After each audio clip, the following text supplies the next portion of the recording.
Hey guys, tonight we're unraveling a story with more twists than a pretzel factory. Imagine you wake up, stroll into your love nest, and find a letter hidden beneath the couch cushions. A treasure waiting to rewrite your entire romance, like a plot twist in a soap opera. But before you dive headfirst into this emotional roller coaster, hit that like button if you've ever found something you weren't meant to see, and drop a comment with your wildest love letter stories below. Now dim those lights and grab a cozy blanket. Trust me, you're going to need it, because this isn't just any letter. It's a Pandora's box of secrets, longing, and maybe a dash of drama that'll make your heart race and your palms sweat.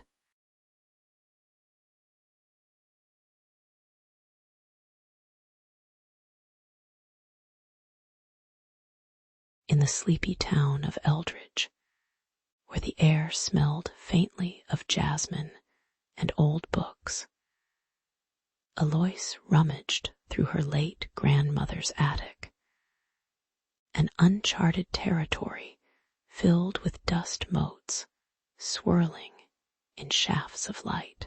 With each creak of the wooden floorboards beneath her, she felt as if she were stepping back in time, unearthing forgotten treasures that begged to be remembered. There, buried beneath moth-eaten quilts and warped trunks, she stumbled upon a delicate envelope, yellowed with age and sealed with a kiss that was barely visible. Her heart raced as she recognized the familiar handwriting, the swirl of her grandmother's cursive that once graced birthday cards and baking recipes. Little did she know that innocent slip of paper was to become her time machine, transporting her to a world of passion and poignant regret, one that would flip her own love life upside down like a pancake at Sunday brunch. Who wouldn't haunt an attic for a love letter, with the potential to put rom-coms to shame? As Alois gently opened the letter, an intoxicating scent wafted up from the pages, a heady mix of sandalwood and nostalgia. Old enough to untangle emotions she never knew were knotted within her. The words danced before her eyes like characters in a Victorian romance, spilling secrets of a forgotten love affair that made her heart flutter and sink at the same time. Like a detective on the hunt for clues, she was drawn into the tale of two lovers, faced with choices that ultimately led to heartbreak. Alois couldn't help but chuckle at the irony. They had the sort of love story that legends are made of, while she was stuck in a relationship with Mark that felt more like a sitcom in reruns than a thrilling adventure.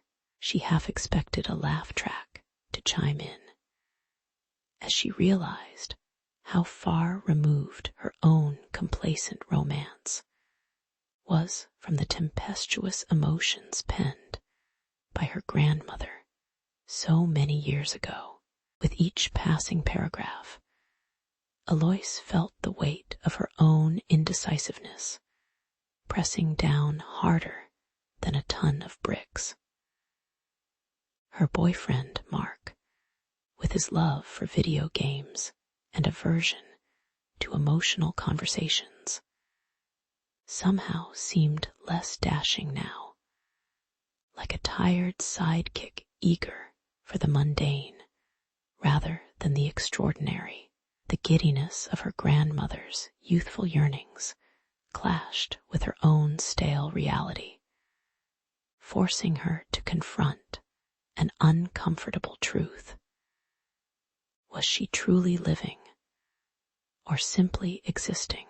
It was like tasting stale popcorn at the movies while reading a riveting thriller. The contrast was unbearable. As her mind swirled with thoughts of missed connections and stagnant love, she couldn't shake off the feeling that she herself was caught in a game of hide and seek, desperately hoping for a revelation from the shadows of the past.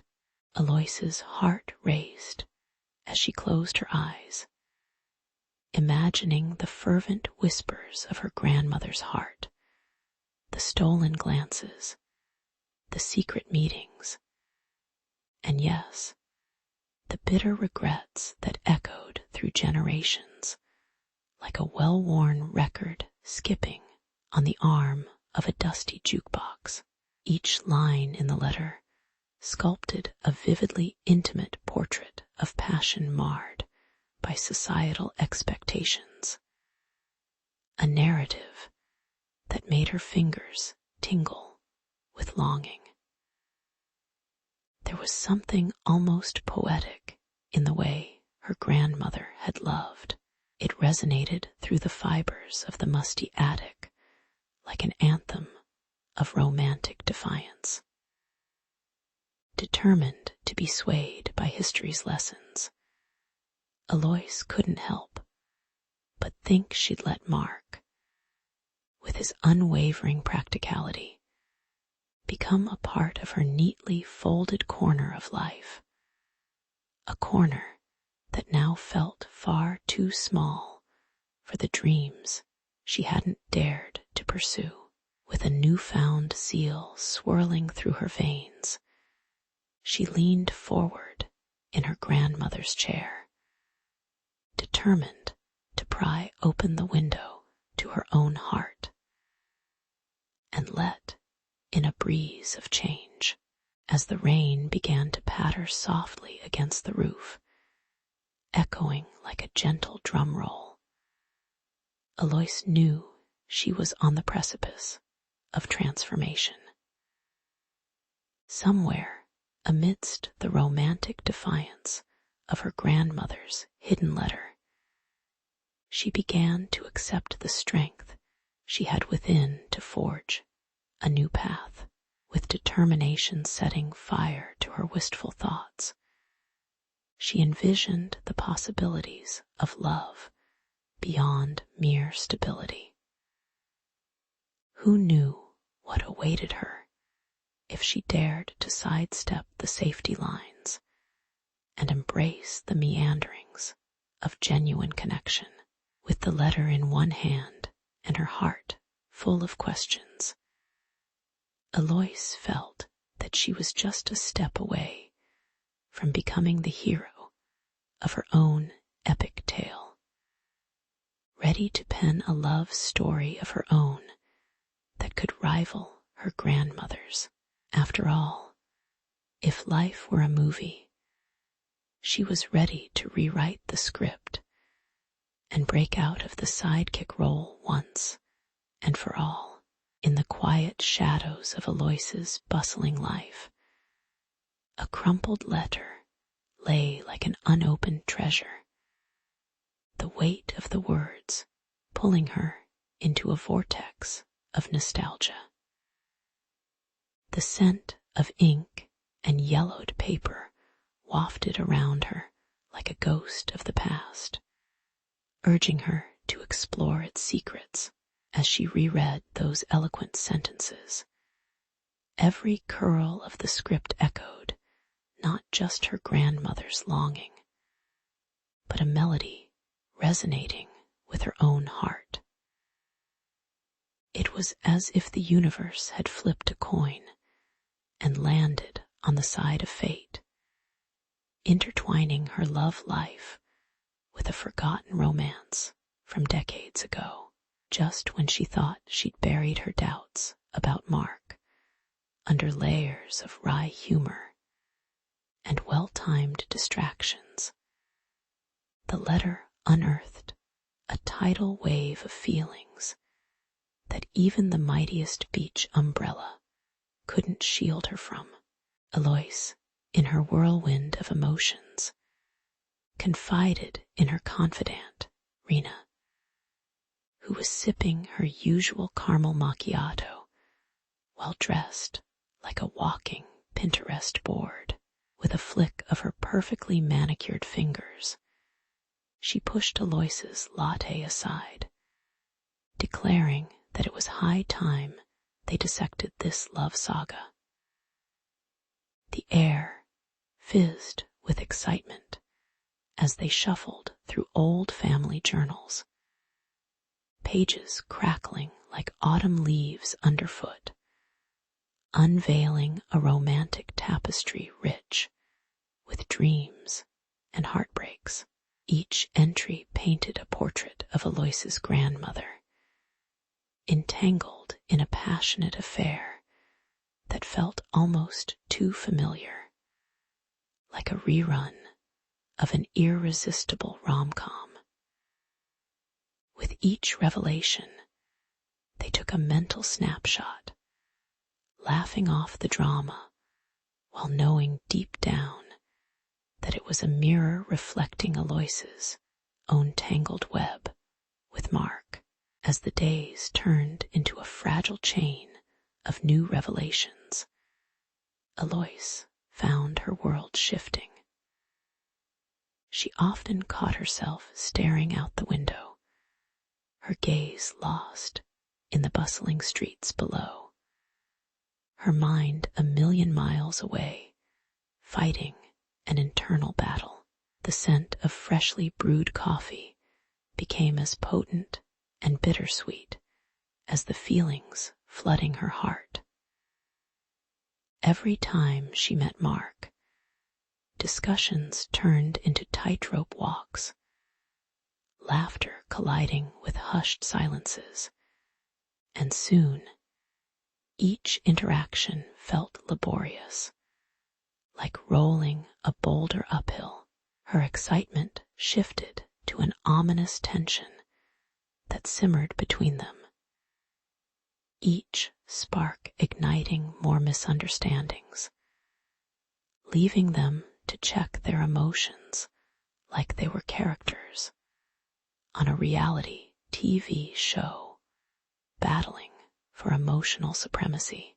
Every confrontation felt like it belonged in an episode of the real world, complete with dramatic build-ups. One evening, while eating pizza that had seen better days, the air thickened with an unsaid verdict. Eloise finally broke, hurling half a pepperoni slice down in a moment of passion and frustration. You know, sometimes I feel like we're living someone else's love story, as if I'm just a pawn in a game I didn't sign up for, she exclaimed, the cheesiest part of the pizza gluing itself to her gaze of wild determination. Mark, with his eyebrows raised like they were on a roller coaster hurtling straight into a loop, could only stare, caught off guard, his pondering expression ready to deflect her angst with his trademark dry humor. But as the remnants of their quarrels lingered in the air like the scent of burnt toast, Eloise eventually learned that love, much like fine wine, needed fermenting, and a bit of spunk. In the midst of peeling back layers of her grandmother's secret life and pouring her heart out, she discovered that her struggles weren't solo acts, but rather chapters in the same epic saga of love. With Rena's unwavering support, and an ironic playlist blaring in her mind, she resolved to confront her feelings head-on. Yes, the journey was about making sense of her heart's whispers while dodging the chaos of everyday life and pizza grease. In that delicate dance, Alois realized an open heart is often the best compass when navigating the nuanced terrain of relationships. Alois stood in the attic, the air thick with dust motes that danced in the dim light, like forgotten secrets waiting to be awakened. The hidden letter had sent her heart racing, fueled not just by the ink's romantic yearnings, but by the shifting echoes of her own life. In her hands, an envelope crinkled, as if bearing the weight of time itself, and she couldn't shake the feeling that she was unearthing a buried treasure. The letter spoke of a love lost, a romance that whispered sweet nothings in a world where every love story is either a fairy tale or a total disaster. And just when she thought she was just playing detective, she found a clue that led her straight to Oliver, also known as the ghost of love past, rolling in like some heartthrob from a long-lost movie script, complete with tousled hair and a charming smile that made her knees weak. Was this her reality, or just some overcooked romance play on a rainy day? Either way, her heart was up for consideration. Meeting Oliver was an electric moment, bursting with the kind of tension usually reserved for superhero movies.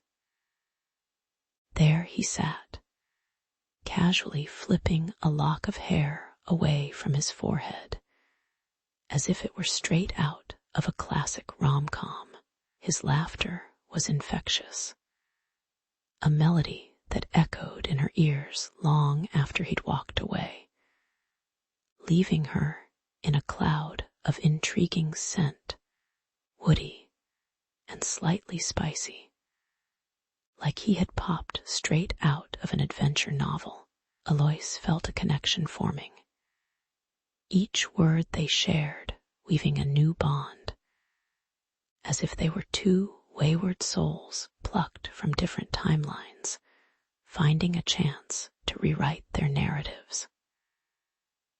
This was not just banter, it was a twist of fate, a fiery spark igniting a flame that had smoldered for generations beneath layers of despair. She had unearthed history, but could this love, once hidden, coexist with the present she shared with Mark? Spoiler alert, it wouldn't be easy. As the days drifted by, Alois found herself trapped in a dance between the past and the present, a jigsaw puzzle that threatened her very sanity. Each time she met Oliver, sweet, sweet irony dripped like honey on a warm biscuit. Her heart was racing for another man's past, while Mark waited in the shadows, blissfully unaware that he was about to become the unsuspecting third wheel in a historical love triangle. Sitting across from Mark at their usual cafe, the air smelled of burnt coffee and baked goods. But all she could focus on was the urge to wrap her fingers around Oliver's hands instead. With every laugh Mark shared, a shadow loomed over her heart, and a question tromped around like a marching band in her mind.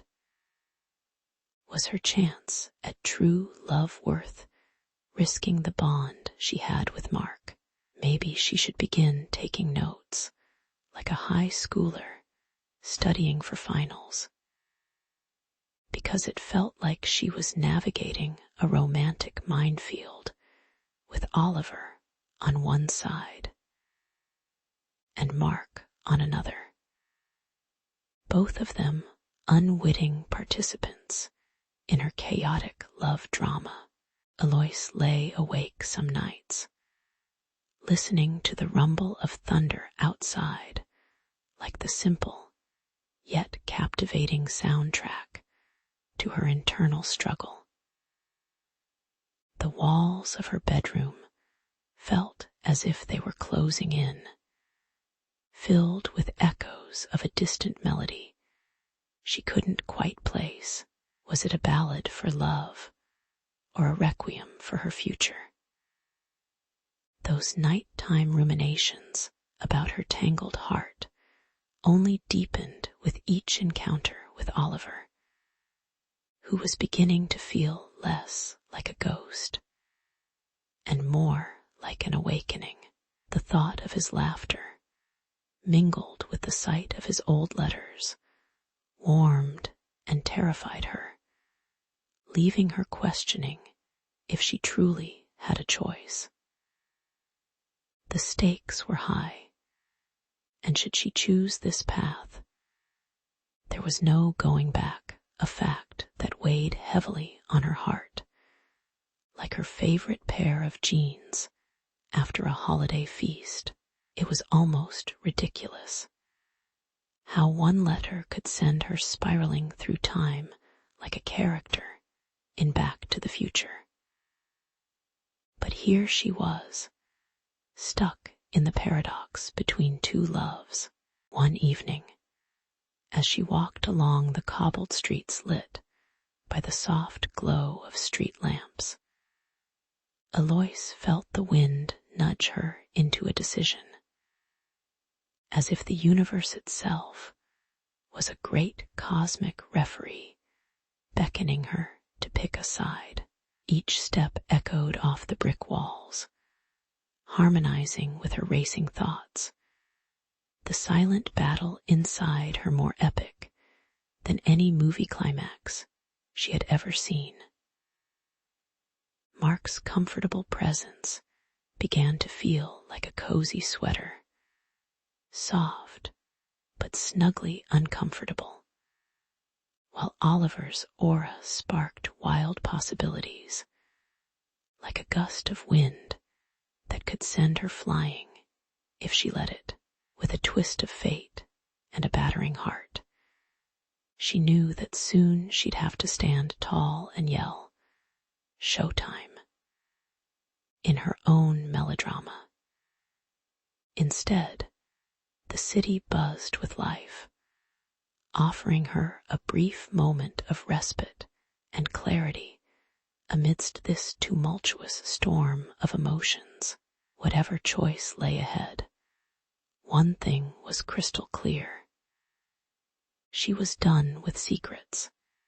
It was time to own her truth, to cut through the noise like a ninja chef, slicing through an onion, spectacular, sharp, and potentially tearful. The air crackled with tension in Alois's cramped apartment, as she clutched the folded letter like a fragile bird. The delicate paper crinkled in her hand, a relic from a time gone by, whispering secrets that had lain dormant for far too long. "Mark, I found something." Her voice trembled, a precarious tightrope between dread and resolution. Mark's eyes darkened, his brows knitting together like a discontented storm cloud. The very walls seemed to lean in to eavesdrop on their confrontation, the thin paint peeling under the weight of uncomfortable truths. It was one of those moments when reality shifts, like a plot twist in a rom-com that suddenly turns tragic, the kind where the audience collectively gasps and reaches for the popcorn, but realizes it's already cold and stale. With a swift motion, Alois opened the letter. The scent of old ink and faded love letters swirling through the air like something out of a Gothic romance. Her heart raced as she read aloud, the words rolling off her tongue like a forgotten melody, revealing snippets of her grandmother's passionate youth and hidden heartaches. Mark's reaction was instantaneous, the sardonic smile faltering, replaced by indignation and hurt that was palpable, as if someone had doused him in ice water. "You're comparing our love story to some ancient relic," he scoffed, anger simmering just beneath the surface, collecting like dark clouds before a thunderstorm. Irony dripped from his words. After all, it was his own secrets that had laid the groundwork for her discovery. But the irony was lost on him. Much like a band playing off-key in a coffee house that was way too hip to notice, Alois's heart thrummed with a madly chaotic rhythm, caught between the thrill of the unknown and the gnawing roots of nostalgia.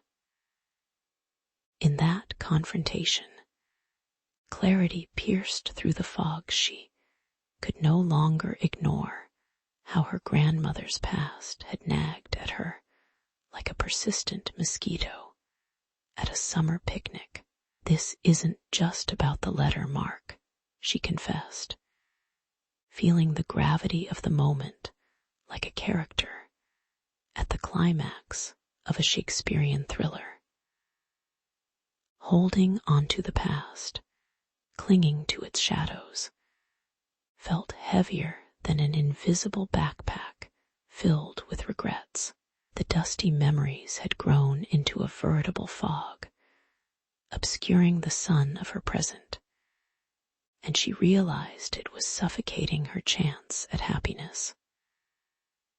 But here stood Mark, all hot under the collar, a living, breathing testament to her habit of dredging up the ancient while neglecting the now. The silence that followed was thick and charged, like the moment before a lightning strike. Mark's expression shifted, a cascade of confusion morphing into questioning. This was a betrayal he hadn't foreseen in their scripted duet. "Are you sure about this? You're willing to toss everything aside for—" "What? A letter?" he questioned, incredulous. Alois nearly chuckled at the sheer absurdity of it all. Here they were, two adults fighting over paper when outside. Life was blooming like a million daisies in spring. But despite her urge to break into nervous laughter, fear gnawed at her insides like a feral cat scratching to escape a locked room. A pivotal crossroads loomed ahead, embracing the familiarity she'd built with Mark, or taking a daring leap into the unknown with Oliver, whose presence ignited her heart like the flick of a match to kindling. In the crescendo of emotions, Alois's mind fluttered back to dizzying visions of Oliver, his cloud of laughter, the way he moved with an ease that made gravity itself seem negotiable, choosing between safety and adventure, felt like channeling that age-old riddle. Which came first, the chicken or the egg? Would stepping away from Mark mean walking into the warmth of a new romance, or simply spiral into an abyss of loneliness? The allure of the what-ifs danced teasingly in the corners of her mind as the confrontation escalated into a standoff, a gauntlet thrown. Alois faced the man she'd loved, and suddenly the letter morphed from a piece of old drama into the catalyst for her growth. One deep breath, a thread of courage braided through her, and she knew unequivocally it was time to write her own story, one letter at a time. Alois stood on the threshold of her apartment, the late afternoon sun spilling through the window like liquid gold, illuminating the dust motes swirling in the air. She had always imagined this moment painted with butterflies and rainbow confetti, the dramatic flair reserved for rom-coms. But instead, reality wrapped around her like a heavy fog, with her heart pounding like a malfunctioning drum. She knew it was time to shatter the glassy facade of her relationship with Mark. The air was thick with the scent of brewed coffee, a memory of their countless lazy Sunday mornings together, a bittersweet reminder that was about to morph into an old flickering film. Real, they used to pop popcorn too. It's now or never, she muttered, clutching her grandmother's heirloom ring. Its cool comfort, a reminder of the courageous women who had come before her. Breaking barriers like it was a sport, while wearing pearls for flair. The words tumbled from her lips in a cascade of emotion as she faced Mark, who stood bewildered, the creases of confusion deepening on his forehead. I need to find out who I am without you, she declared, feeling like a superhero shedding her cape for the real adventure, self-discovery. Just as she felt the first rush of exhilaration, Mark's expression morphed from shock to a hilariously ironic smirk. Like he'd just realized he was the punchline in an unexpected joke. The air crackled with tension, and Alois almost expected a sitcom audience to gasp or laugh awkwardly from an unseen corner. So there she was, a leading lady confronting the quirky plot twists of her own love story, chalking up the first of many brave choices she would make that evening. As she stepped into the swirling winds of change, Alois's thoughts turned to Oliver, the ever-charming whirlwind who had a penchant for spontaneous salsa dancing in the office break room.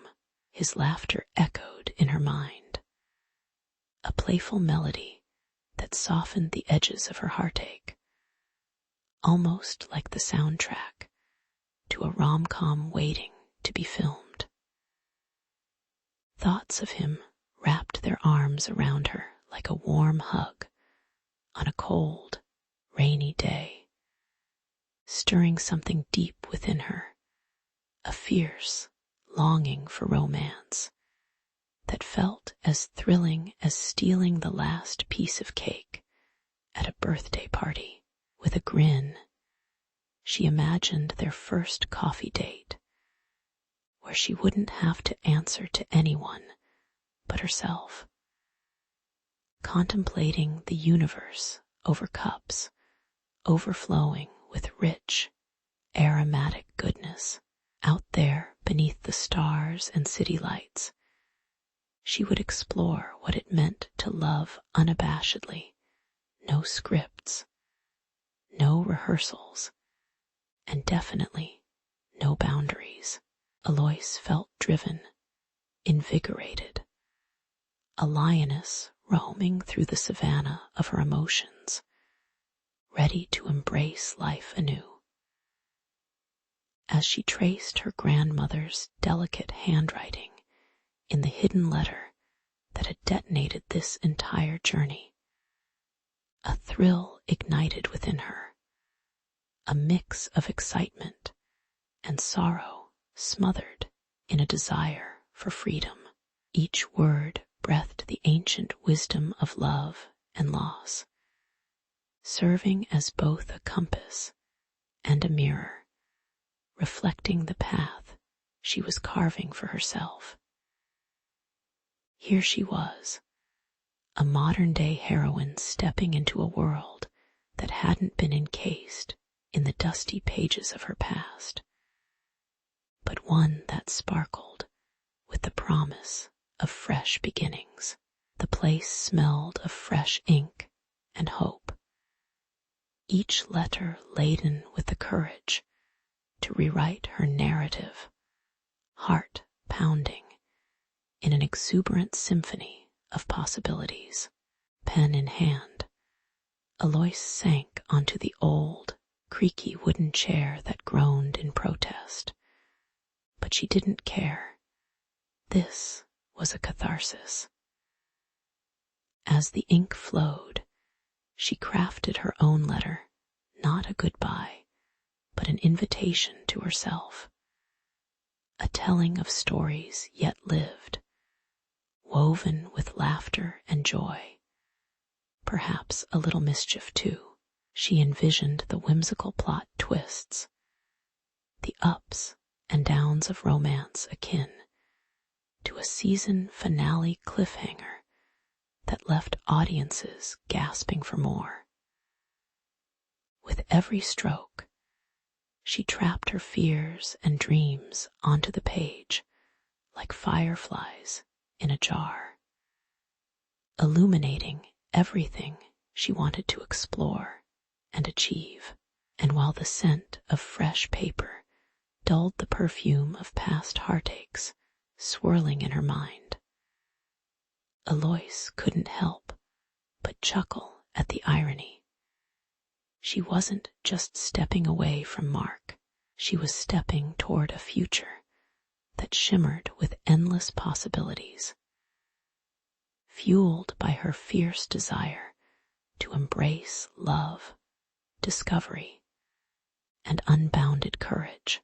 Picture this: a small, sleepy village sandwiched between towering mountains, where even the squirrels gossip in whispers. In the shadows of time-worn eaves, a young historian named Eric stumbled upon his grandmother's attic, a treasure trove of dust bunnies and nostalgia. As he rummaged through the cobwebs and forgotten mementos, a glimmer caught his eye, an ancient diary, its cracked leather spine resembling the wrinkled face of history itself. The book, adorned with intricate runes that looked like bold calligraphy from a wizard's shopping list, whispered of secrets just waiting to be unearthed, like an old man's odd collection of porcelain cats. It was in that moment, amidst the musty scent of aged paper and unresolved family drama, that Eric felt a tingle of destiny prickling at his spine, as if the universe had silently proclaimed, "You shall be the chosen one of your family's messy past." As Eric flipped open the diary, he was greeted by the faintest whiff of mildew, reminiscent of the aftermath of a soggy sandwich left at the back of a fridge for too long. The pages crinkled softly, protesting against the intrusion of the modern world into their dusty haven.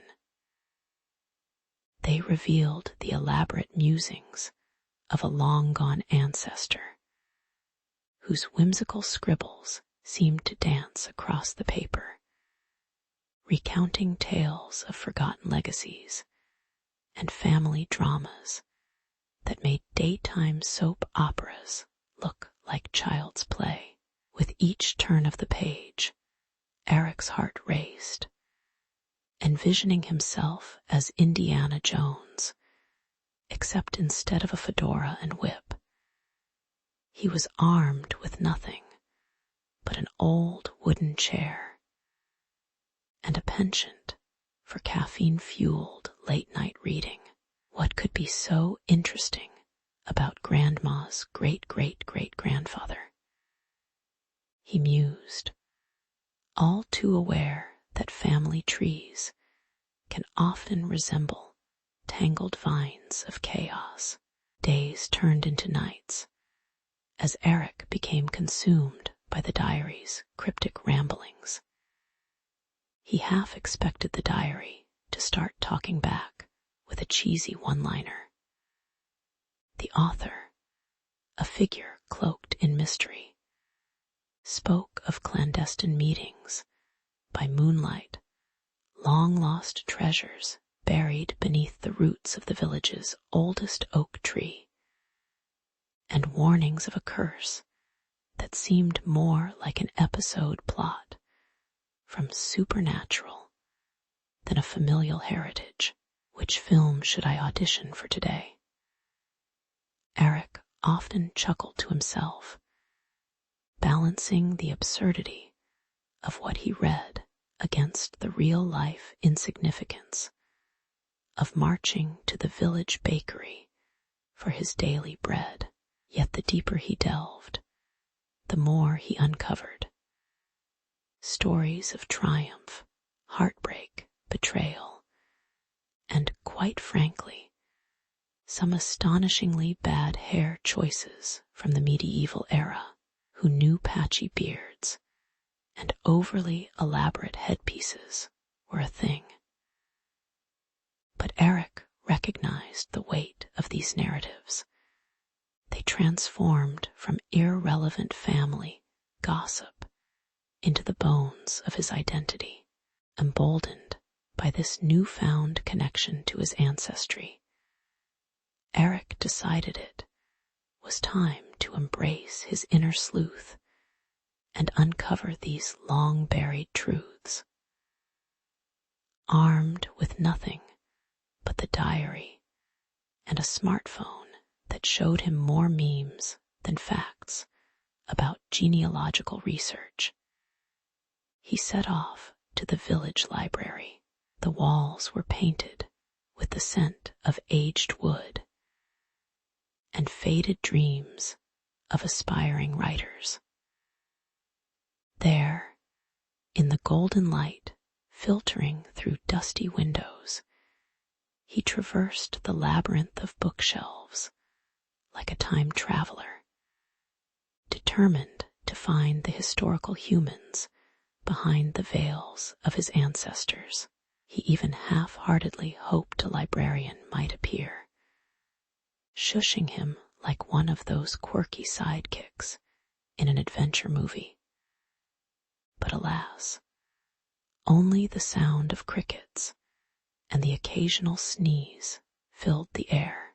With each dusty tome he flipped, he felt like he was building a bridge to a past that had always felt miles away. As the pieces of Eric's ancestry puzzle began to fit together, he found himself infused with a pride as vibrant as a peacock at a rock concert.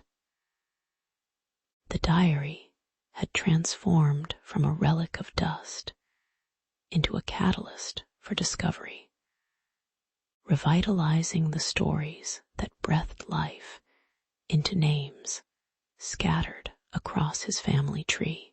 Secrets poured out, offering glimmers of resilience, strength, and humor from generations long gone, like discovering your great uncle was not only a blacksmith, but also an amateur magician who often misfired on big family gatherings.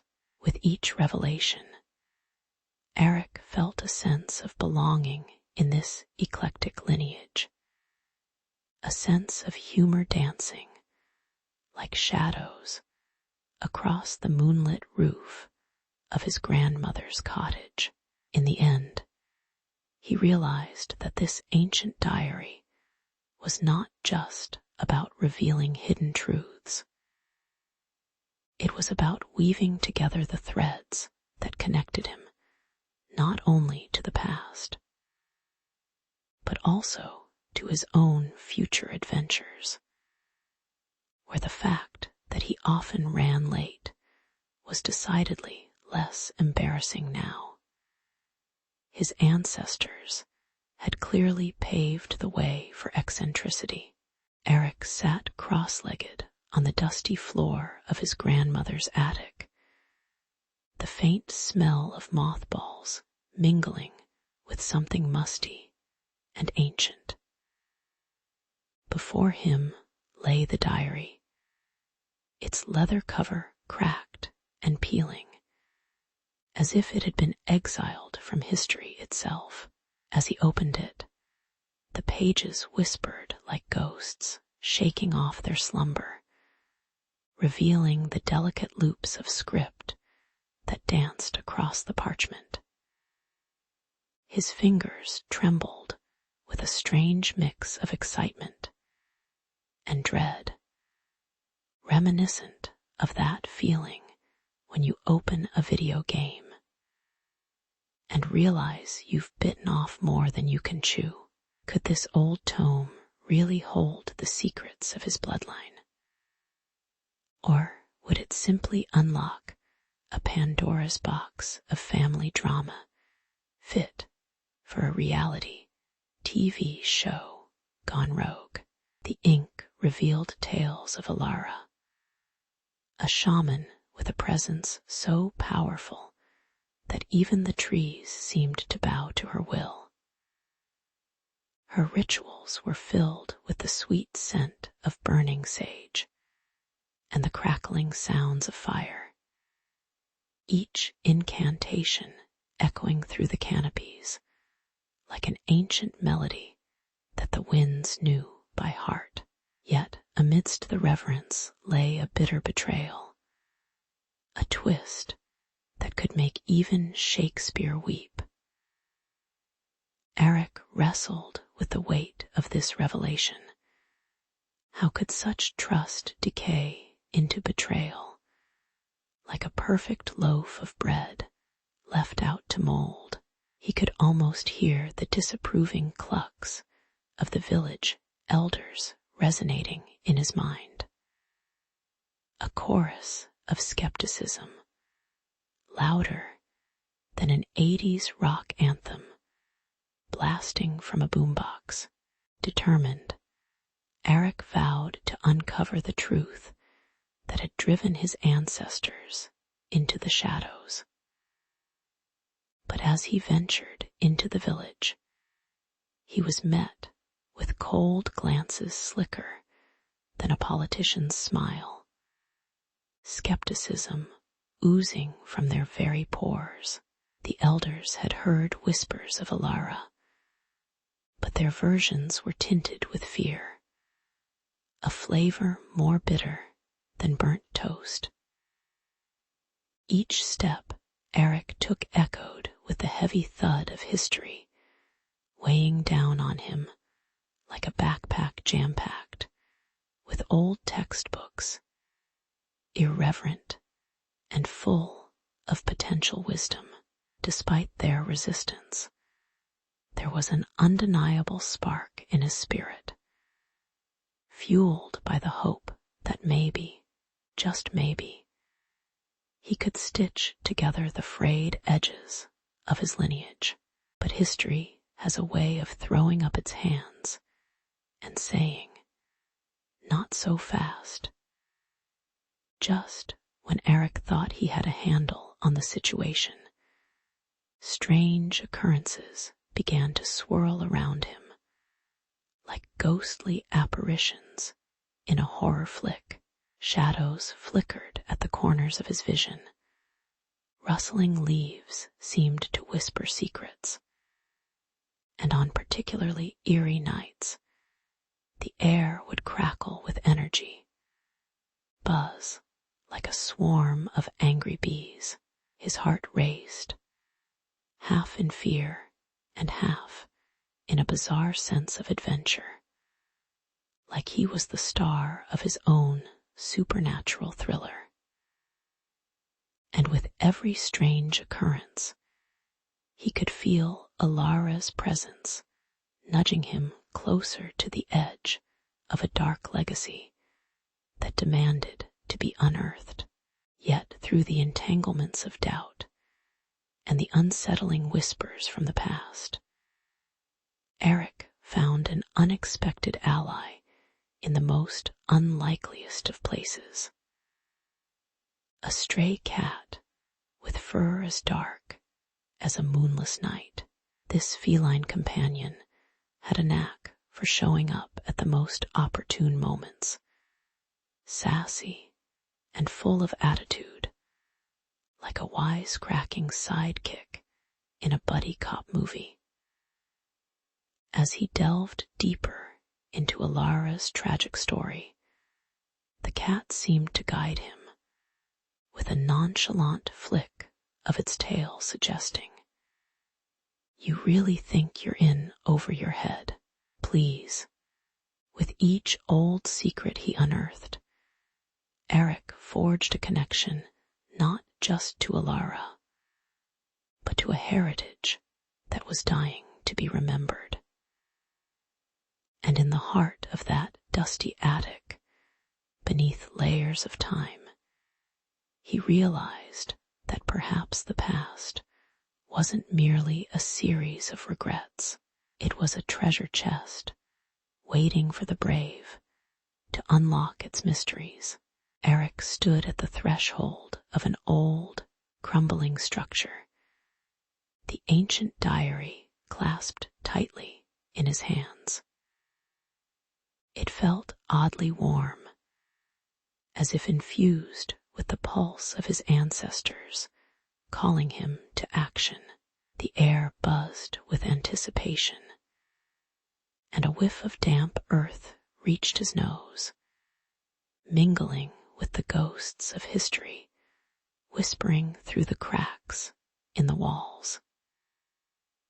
Each word he had read danced in his mind, urging him onward, but trepidation clawed at his gut like a ravenous beast. What if the only thing waiting within these forgotten ruins is a family curse, or worse, a family reunion? He muttered under his breath, half amused and half terrified of what lay ahead. His journey wasn't solitary for long. Soon, he stumbled upon Ella and Toby, spirited descendants of Alara, with their own grim tales to tell. Ella, her fiery red hair bouncing like a rebellious flame, related how her great-grandmother spoke of a haunting at the family estate, while Toby, rolling his eyes as if he'd just heard an overplayed movie plot, insisted the hauntings were more inconvenient than terrifying, like laundry day on a rainy Tuesday. Together, they formed a ragtag band of cursed kin, driven not just by the intoxicating allure of unveiling their heritage, but by the gut-wrenching truth that their ancestors were frustrated specters, striving to keep them from the hidden secrets. They laughed and groaned, bantering through their fears, and soon discovered the rhythmic thumping of their hearts was oddly synced, a family heritage they were eager to embrace, even amidst the ghostly chaos. With determination ablaze, the trio forged ahead, each ancient site more challenging than the last. The looming shadows of towering trees seemed to reach for them, their twisted branches clawing at the very fabric of the darkening sky. As night closed in like a shroud, they trekked across treacherous landscapes, slipping through treacherous mud and prickly bramble that grasped for their skin like a persistent X trying to slip back into their lives. And oh, the sounds, the eerie whispers of the wind howled through the trees, mingling with the distant cries of unseen beasts that echoed their own fears.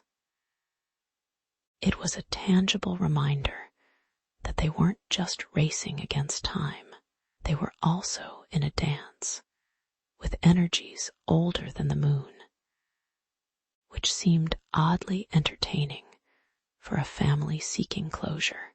It was during one particularly harrowing night, as a storm brewed overhead with the fury of 1,000 bad hair days, that the spirits of their ancestors revealed themselves. Eric caught a glimpse of shadowy figures swirling around, their translucent faces contorted with ageless concern. One spectral figure, holding what appeared to be a broomstick, not a witch, I swear.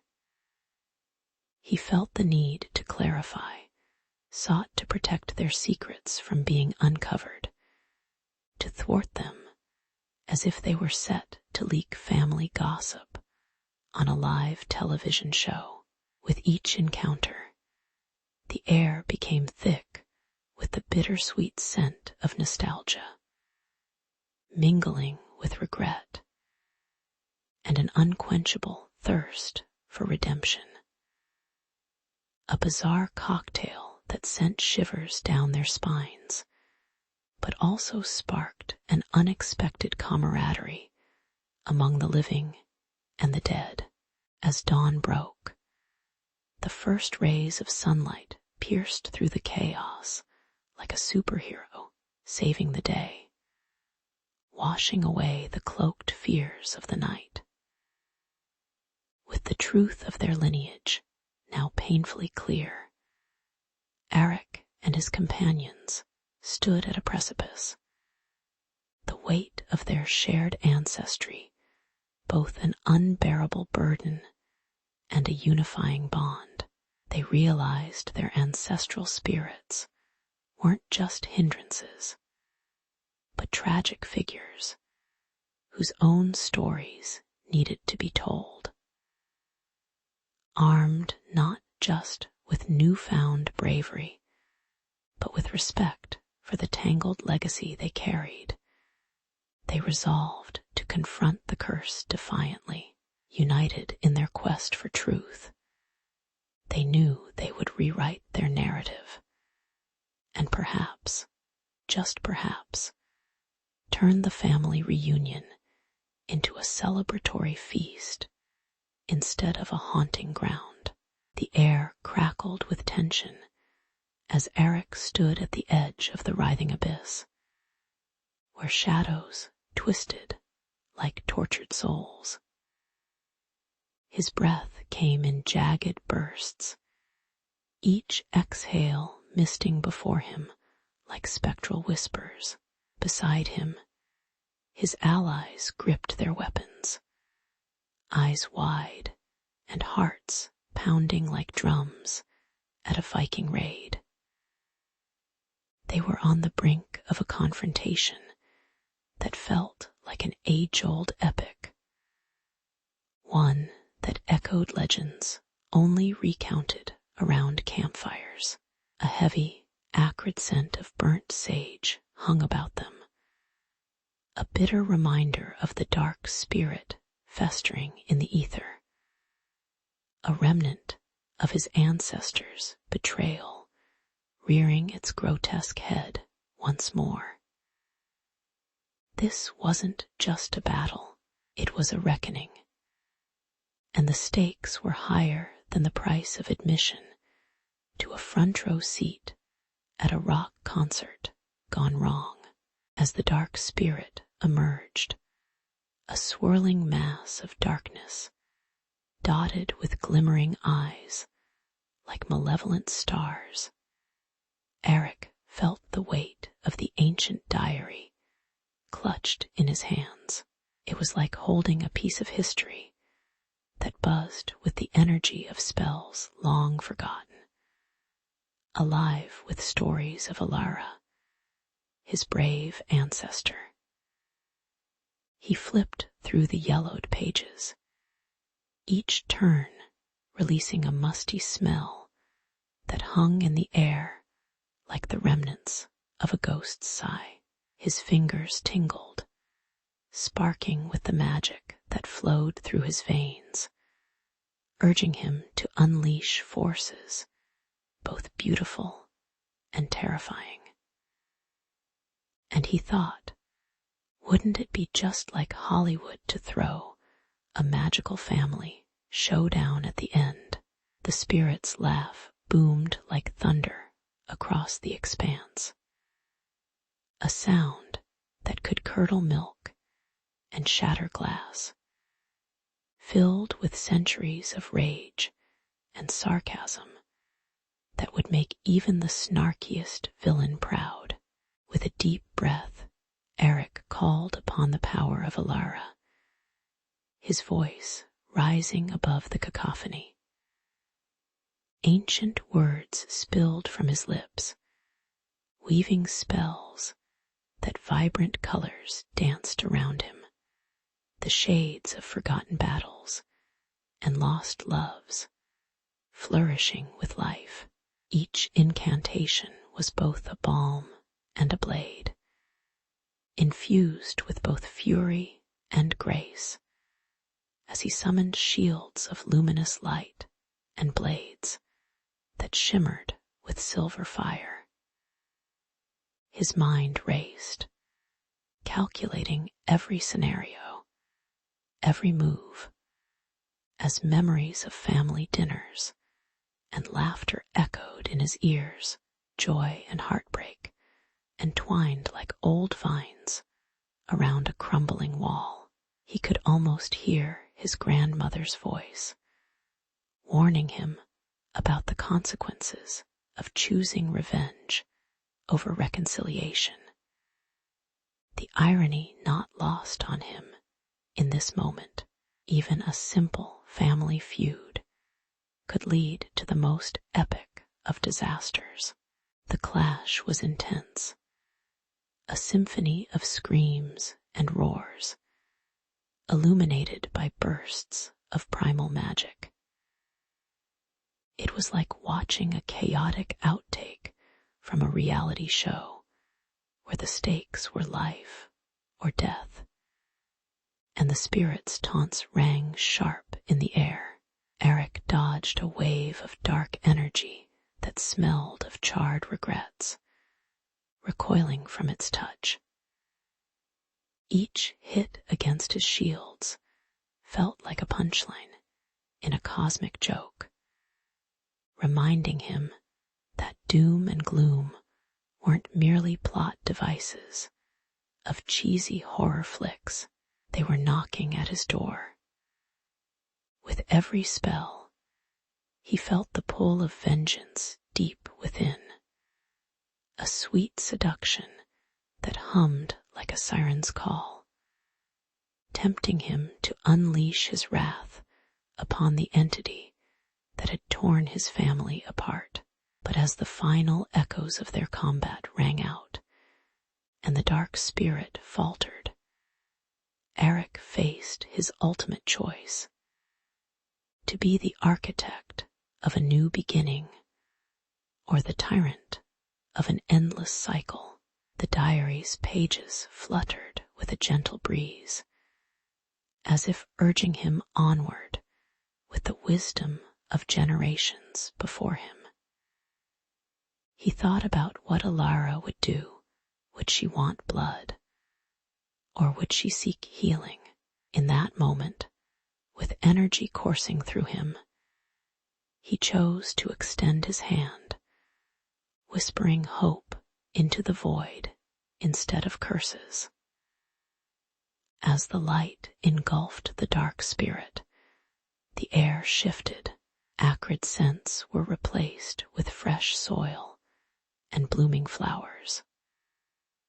A promise of redemption that lingered in the air like the sweet laughter of children on a summer's day, sealing him and his lineage with a newfound bond, if not quite a family reunion. As the sun cracked the horizon, spilling golden light like a painter's brush over the worn stones of their ancestral home, Eric felt the weight of history lift.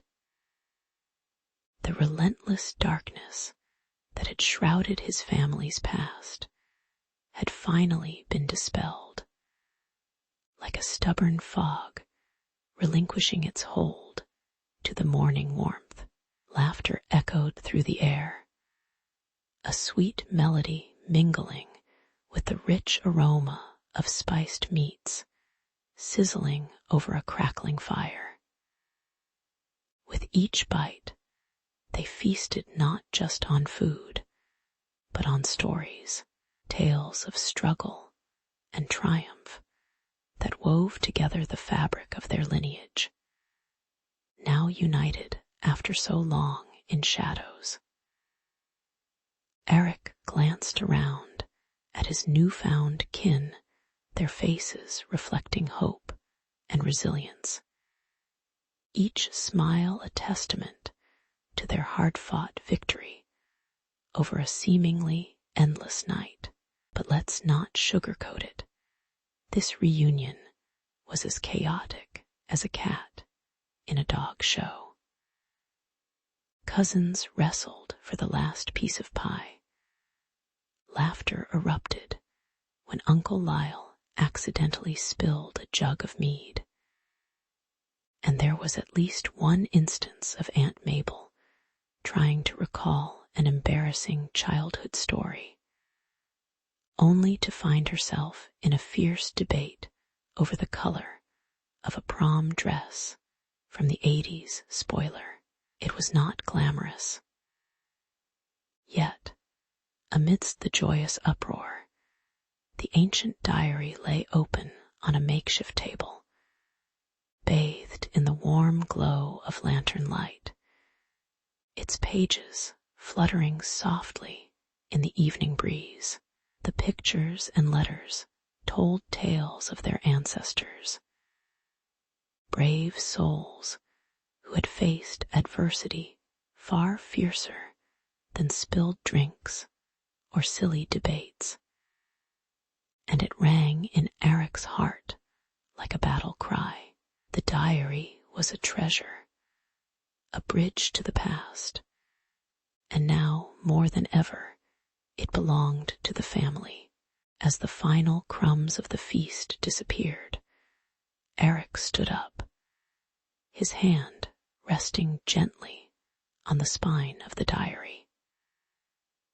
"Gather round, fam," he called, his voice rising above the din as if he were about to announce the next big Marvel movie. Faces turned expectantly toward him, sparkles of excitement lighting up their eyes, and he felt a swell of pride mixed with nerves. He promised to honor their ancestry, to ensure that the wisdom contained within those yellowed pages would never wither as the years unfolded. With renewed purpose, he vowed to be the guardian of their stories. Because if the past has taught him anything, it's that forgetting where you came from is like leaving the best part of a playlist unplayed. Then came the solemn, yet hopeful part.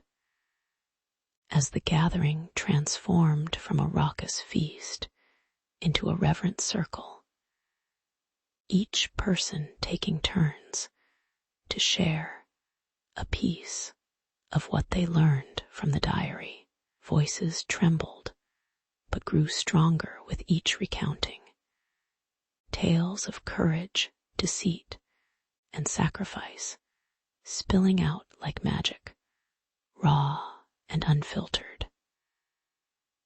Eric could almost see the flickers of the past dancing around them, his grandmother's fierce spirit, his grandfather's unwavering resolve. Even the gallery of ancestors painted above the hearth seemed to lean in, listening intently, as if they, too, wished to share in this revival of their legacy, grinning down like proud guardians. This was no ordinary family reunion. It was a collective awakening, an acknowledgement of a shared path now enriched with history and purpose. As twilight descended, painting the sky with hues of indigo and violet, Eric stepped outside, pulling in a deep breath of the crisp evening air, laced with the scent of pine.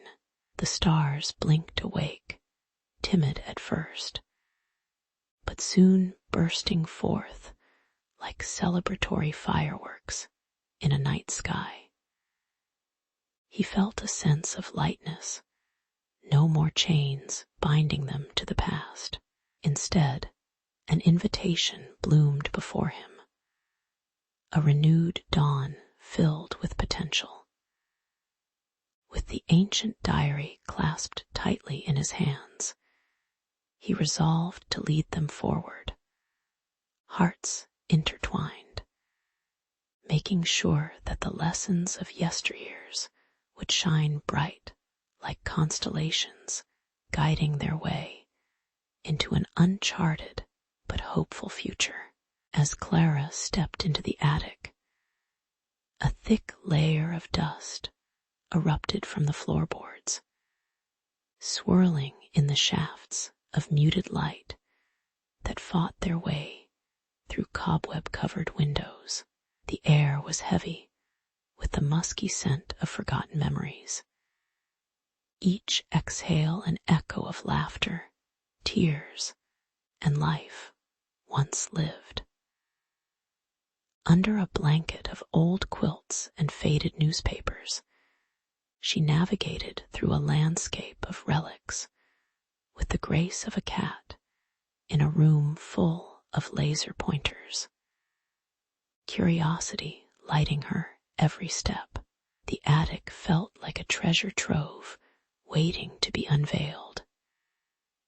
And Clara, with her heart pounding like the drums in an epic movie soundtrack, felt a magnetic pull toward the stack of boxes that loomed in the back corner like a fortress guarding its secrets. With a flick of her wrist, Clara cleared a path through the dust and junk, revealing a vibrant world of colors that had long been imprisoned under layers of neglect.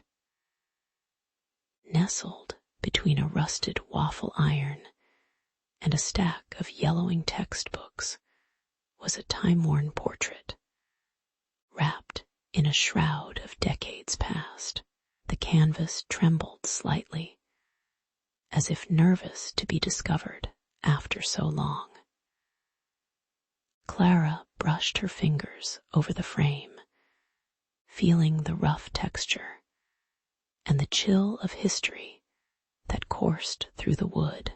There was something about the woman depicted in the painting. Her eyes glistened like twin stars in a forgotten galaxy, pulling Clara in with a familiarity that made her heart skip like a broken record. As Clara leaned in closer, she couldn't help but chuckle at the absurdity of it, all a portrait of a woman who looked strikingly like her, yet who was undoubtedly centuries old.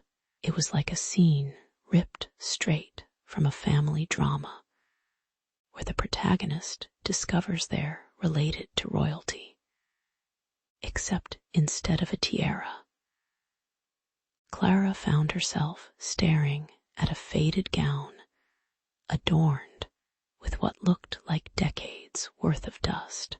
Inspired as if by a whimsical muse, she imagined this long-lost relative rolling her eyes and ranting about the struggles of Wi-Fi in the age of horse-drawn carriages.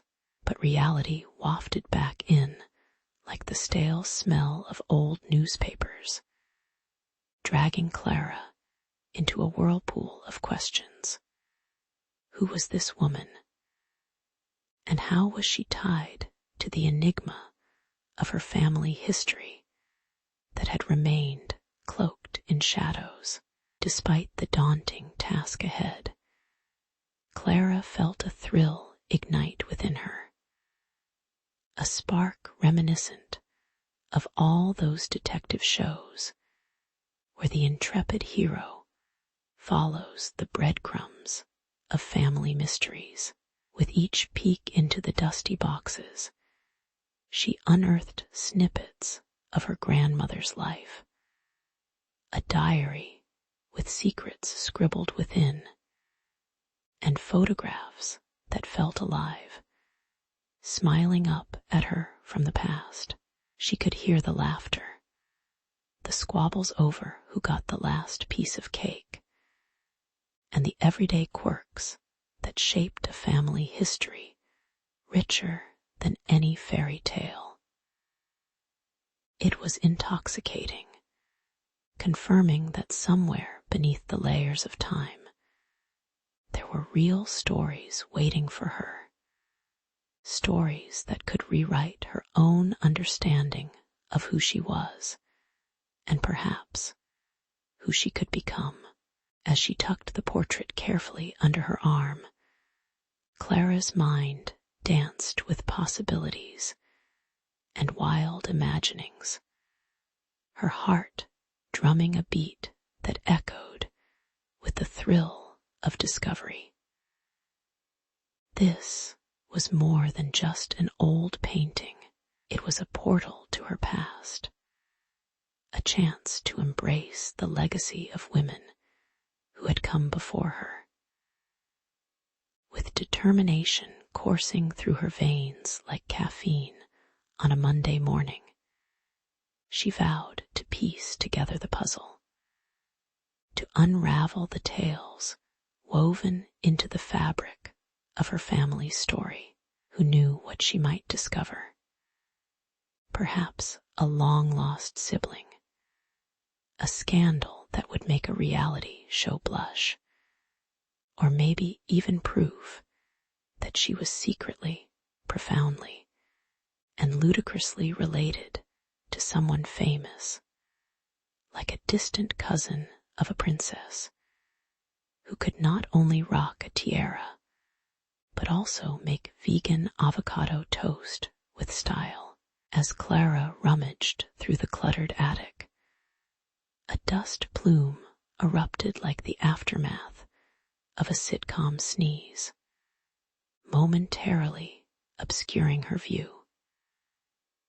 Amidst the cobwebs and forgotten treasures, she stumbled upon a time-worn portrait, its frame a tangle of chipped gold and faded elegance. The woman in the painting, draped in layers of billowing lace, seemed to beckon Clara, her eyes sparkling with stories waiting to be unfurled. What caught Clara's breath was the strange sensation that this ghostly figure was more than just a distant relative. It was as if she held a secret, a hidden thread woven deep into Clara's own existence. With a mix of excitement and trepidation, Clara felt the pull of her family history stronger than her usual aversion to dust and spiders lurking in the corners of the attic. Fueled by her burgeoning curiosity, Clara dove headfirst into a rabbit hole of family lore, tracing her lineage with all the fervor of a treasure map enthusiast on an epic quest. As she leaped from one crinkled photograph to another, whispering names that felt more like characters in a melodramatic soap opera, she uncovered a hidden trove of scandal that would make even the Kardashians blush. Her grandmother, oh so protective, had seemingly folded their family secrets into a neat little box labeled "Do Not Open." But Clara, ever the rebellious historian, was determined to connect the dots, too curious to let bygones be bygones, without thought for the melodramatic consequences. After all, history is just a dramatic narrative marinating in secrets. Right. It wasn't long before her fingers brushed against an old leather journal, worn around its edges, but still imbued with the scents of lavender and thyme. The ink, faded yet tantalizing, revealed snippets of a tale that unfolded like a gritty chapter from a scandalous novel, an estranged ancestor caught in a tempestuous romance that defied societal norms. Clara could almost hear the muffled gasps of the family matriarchs as the words danced across the pages, weaving the tapestry of love lost and shame that would ripple through generations like a runaway tide. Alara, the woman from the portrait, emerged as a derailed heroine in the making, her heart entangled in a forbidden love story that put Romeo and Juliet to shame. Clara could almost picture Alara tossing her hair in defiance, ready to shun the whispers that haunted her family tree like angry ghosts. With every turn of the page, Clara could feel the weight of her ancestors' bravery thumping in time with her own heartbeat. It was a revelation that plunged her into a swirling mix of admiration and heartbreak. After all, who wouldn't cheer for a great-great-grandmother who dared to break the chains of tradition? And there it was, the irony that twisted her gut. The very legacy of love that had led to Alara's disownment had also left Clara with an inexplicable pull toward understanding her roots, a love story that echoed through time's corridors. Clara closed her eyes and imagined the smell of rain-soaked earth mingling with the wild scent of freedom, as she envisioned Alara defying societal norms, stepping into the unknown and laughing in the face of scorn. It was as if history had handed her a pair of vintage sunglasses, allowing her to see through the lens of scandal and into the heart of her family's drama. In that moment of profound connection, Clara felt a curious mixture of pride and rage bubbling within her. It was a lineage so jam-packed with secrecy that it could fuel a reality TV show for decades.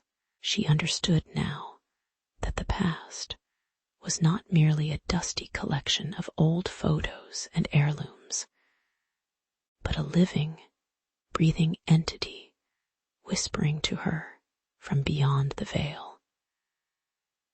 Just like Alara, Clara was poised on the brink of her own choices, ready to confront the molecules of history that had settled around her. What the portrait revealed was not just a face, but a life filled with complexities that would shape Clara's journey forward.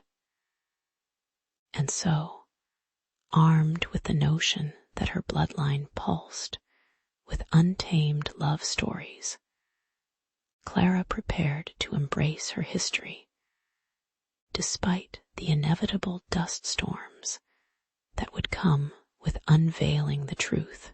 Clara's fingers trembled over the time-worn portrait, the dust dancing like tiny specks of sunlit magic in the air around her.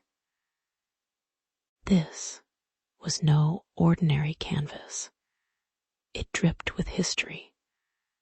The colors faded, but still vibrant enough to whisper secrets of a family legacy she had never fully understood. Each brush stroke seemed to pulse with an energy that tugged at her heart, a haunting reminder of Alara, a woman who had loomed large in the shadows of Clara's life for far too long. Yet the cozy atmosphere of the attic felt wobbly beneath her, like the shaky legs of a coffee table on an uneven floor, as the enticing allure of discovery clashed with the gut instinct warning her to leave well enough alone. What had she gotten herself into? Maybe she should have just kept binge-watching her favorite true crime series instead. After all, what was so appealing about family drama, except for the popcorn it would bring along? As Clara unraveled the layers of her family's history, it became painfully clear that the ghosts of the past didn't take kindly to nosy descendants. Her mother's sharp gaze felt like ice shards boring into her soul, a clear signal that some things were better left buried under generations of regret and resentment. It was like swimming upstream against a relentless river, the memories of Alara swirling in the current, as Clara felt the weight of familial loyalty constricting around her like a snake coiling tighter on its prey. She found herself chasing after threads of half-truths and silenced whispers, each revelation more unsettling than the last. It was as if Alara had orchestrated a marionette show from beyond the grave, dangling secrets just out of reach, forcing Clara to dance along the edge of her family's darkest betrayals, with her resolve beginning to resemble that of an old rubber band, stretched and ready to snap, yet somehow still intact. Who knew skeletons could be so stubborn? Someone should tell them to take a chill pill and get back in the closet where they belong. Then came the strange occurrences, flickering lights, and chilling drafts that gave her attic room an eerie atmosphere reminiscent of a bad horror flick. Clara could almost hear the creaky floors groaning like an old man trying to stand after a long nap, as if the house itself were pushing back against her investigative spirit. She could swear she caught a whisper of Alara's name when the wind rustled through the cracked window, and when the scent of lavender wafted past her like an unexpected hug from a long-lost friend. Clara knew she couldn't back down now. People paid big bucks for Ghost Tour, and here she was, the unwitting star of her own spook show. The irony not lost on her as she partook in this macabre scavenger hunt for truths best locked in the attic, or perhaps under the bed. It felt like she was harboring a secret superhero ability, or maybe just a penchant for digging up trouble. Who knew uncovering family drama could come with a side of supernatural scare tactics? The storm of emotion within Clara surged as she stumbled upon a hidden estate that was more than just bricks and mortar. It was the last chapter in Alara's unwritten story. The news hit Clara like a ton of bricks. This wasn't just a dodgy real estate deal. It was a treasure map to a legacy bursting with potential, and trapped between the remnants of her ancestors' fraught relationships. She stood at the edge of her family's history, staring into the abyss of discovery. The promise of hidden jewels and vintage finds flashing before her mind's eye like a late-night infomercial. A whirlwind of excitement whirled around inside her, drowning out her family's cautious berating and fears of dragging the family name through the mud. Suddenly, the allure of dusty rooms and frayed curtains became a siren song, beckoning her towards enlightenment and maybe a few conversation starters for her next family gathering.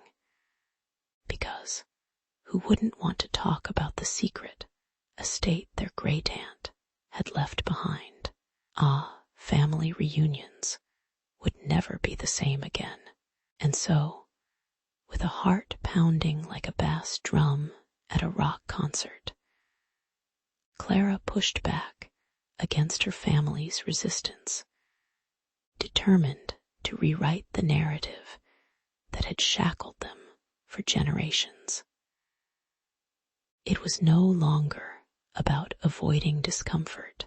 It was about digging deep into the soil of history, pulling out roots tangled in whispers and foggy memories. Each step she took felt charged with a possibility that resonated through her very being, like the first chord of a familiar anthem resonating at a comeback concert after decades of silence. With Alara's spirit as her unlikely guiding star, Clara embarked on a journey that would undoubtedly shake the dust off her family's past, and perhaps, just perhaps, heal the rifts that had kept them ensnared for too long. Who knew the journey would lead them to a greater understanding of themselves with the occasional misstep involving a ghostly scare or an awkward family meeting. Only time would tell how the ties within the family would ultimately bind or unleash a Pandora's box of chaos.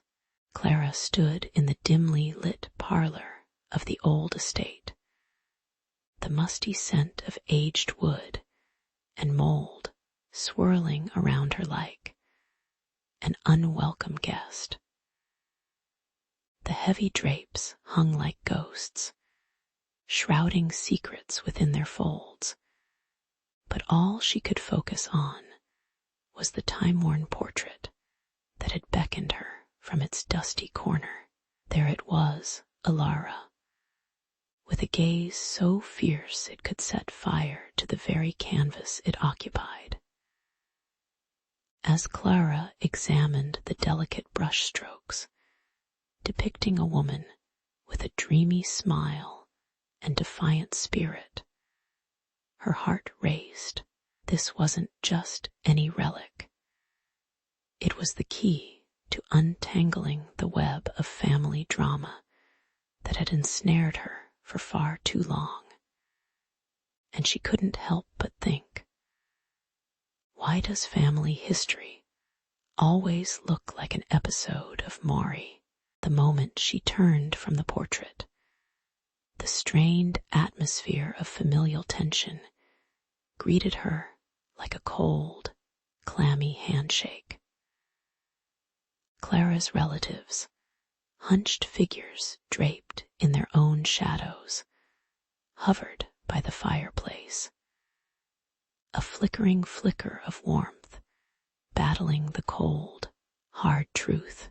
Her uncle's brow furrowed like he was trying to solve a particularly tricky Sudoku puzzle, while her grandmother, with her steely stare, exuded an invisible weight that made Clara feel like she was carrying small boulders on her shoulders.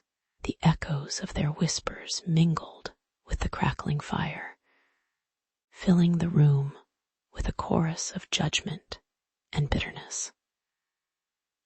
Clara's pulse quickened, and she felt the familiar sting of an unwanted inheritance, the legacy of prejudice that had grown like a noxious weed through generations, choking the light out of her family history. Gathering her resolve, Clara squared her shoulders and launched into a passionate defense of Alara's choices.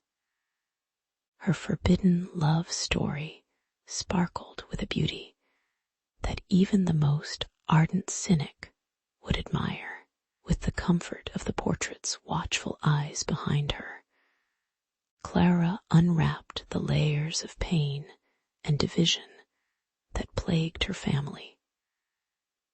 Alara was not just a reckless romantic. She cried, igniting a fire of fervor that danced in her chest like a match to gasoline. She dared to defy the shackles of societal expectations, and it's high time we recognized her bravery rather than shunning her for it. Clara's voice cracked with emotion as she could practically smell the long-past perfumes of hope and defiance that still lingered in the air. Clinging to the walls of the estate, her family clammed up, a silence thick enough to slice with a butter knife suffocated the room. The irony hung heavy. Here they were, at a family gathering, yet all too willing to remain strangers locked in their own outdated beliefs. Clara's cousin attempted an eye roll that would rival a sassy TikTok star, but she was met with a glare that could freeze lava. It was almost comical, watching as they grappled with the untold stories of Alara, struggling with truths that were trickier than their last family board game night. As Clara spoke, each word chipped away at the armor of ignorance, a battle cry for empathy ringing through the verses of the past, a melody so necessary for healing the rift that had festered far too long. Finally, as the fire flickered low and the shadows grew, Clara breathed in the charged air, a mixture of fear, hope, and the unmistakable aroma of something shifting. The portrait seemed to shimmer with anticipation, and for the first time, Clara dared to hope that the tides of change were coming. Her family's faces cracked ever so slightly, revealing the tumultuous emotions that churned just beneath the surface. She could almost hear the gears of understanding creaking into motion, like a rusty old car trying to start.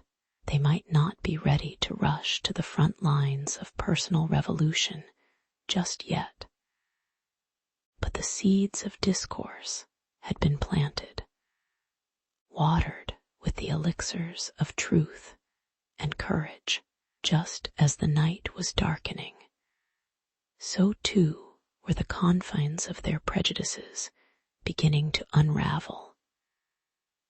And Clara smiled, realizing that sometimes reckoning with the past was the first step toward a brighter future. The air in the estate crackled with tension as Clara faced her family, a gathering of raised eyebrows and crossed arms. The shadows of the aging mansion loomed over them, its peeling wallpaper whispering secrets of long-forgotten ancestors who once roamed the halls with laughter and ambition. Clara had just unveiled a time-worn portrait, dusting off layers of family history that had been hidden like that last slice of pizza in the back of the fridge. In that moment, she realized that their lineage was not merely a tapestry of flat, dusty anecdotes, but a vibrant saga woven with unexpected richness, a twist worthy of a soap opera cliffhanger. But instead of storming out dramatically, as the reality TV stars might have done, Clara took a deep breath, ready to bridge gaps and mend the frayed bonds of their shared story. As the family sat together, the once stiff atmosphere began to soften, much like butter melting on warm toast. Clara's grandmother, with her rheumy eyes full of unspoken tales, finally broke the silence, her voice trembling like a violin string. I always knew Alara had a bit of magic about her. This declaration hung in the air like an old, undercooked casserole, prompting chuckles, but also the realization that their matriarch had kept this within her for years. They began to swap stories about Alara, the eccentric ancestor who had painted that same portrait, and their laughter filled the air like the sounds of a bustling cafe, blending sweet nostalgia with a hint of reconciliation. Clara found herself engulfed in a whirlwind of emotions, relief mixed with joy, as if she had stumbled upon a hidden treasure beneath a layer of dust and neglect, emboldened by Alara's legacy.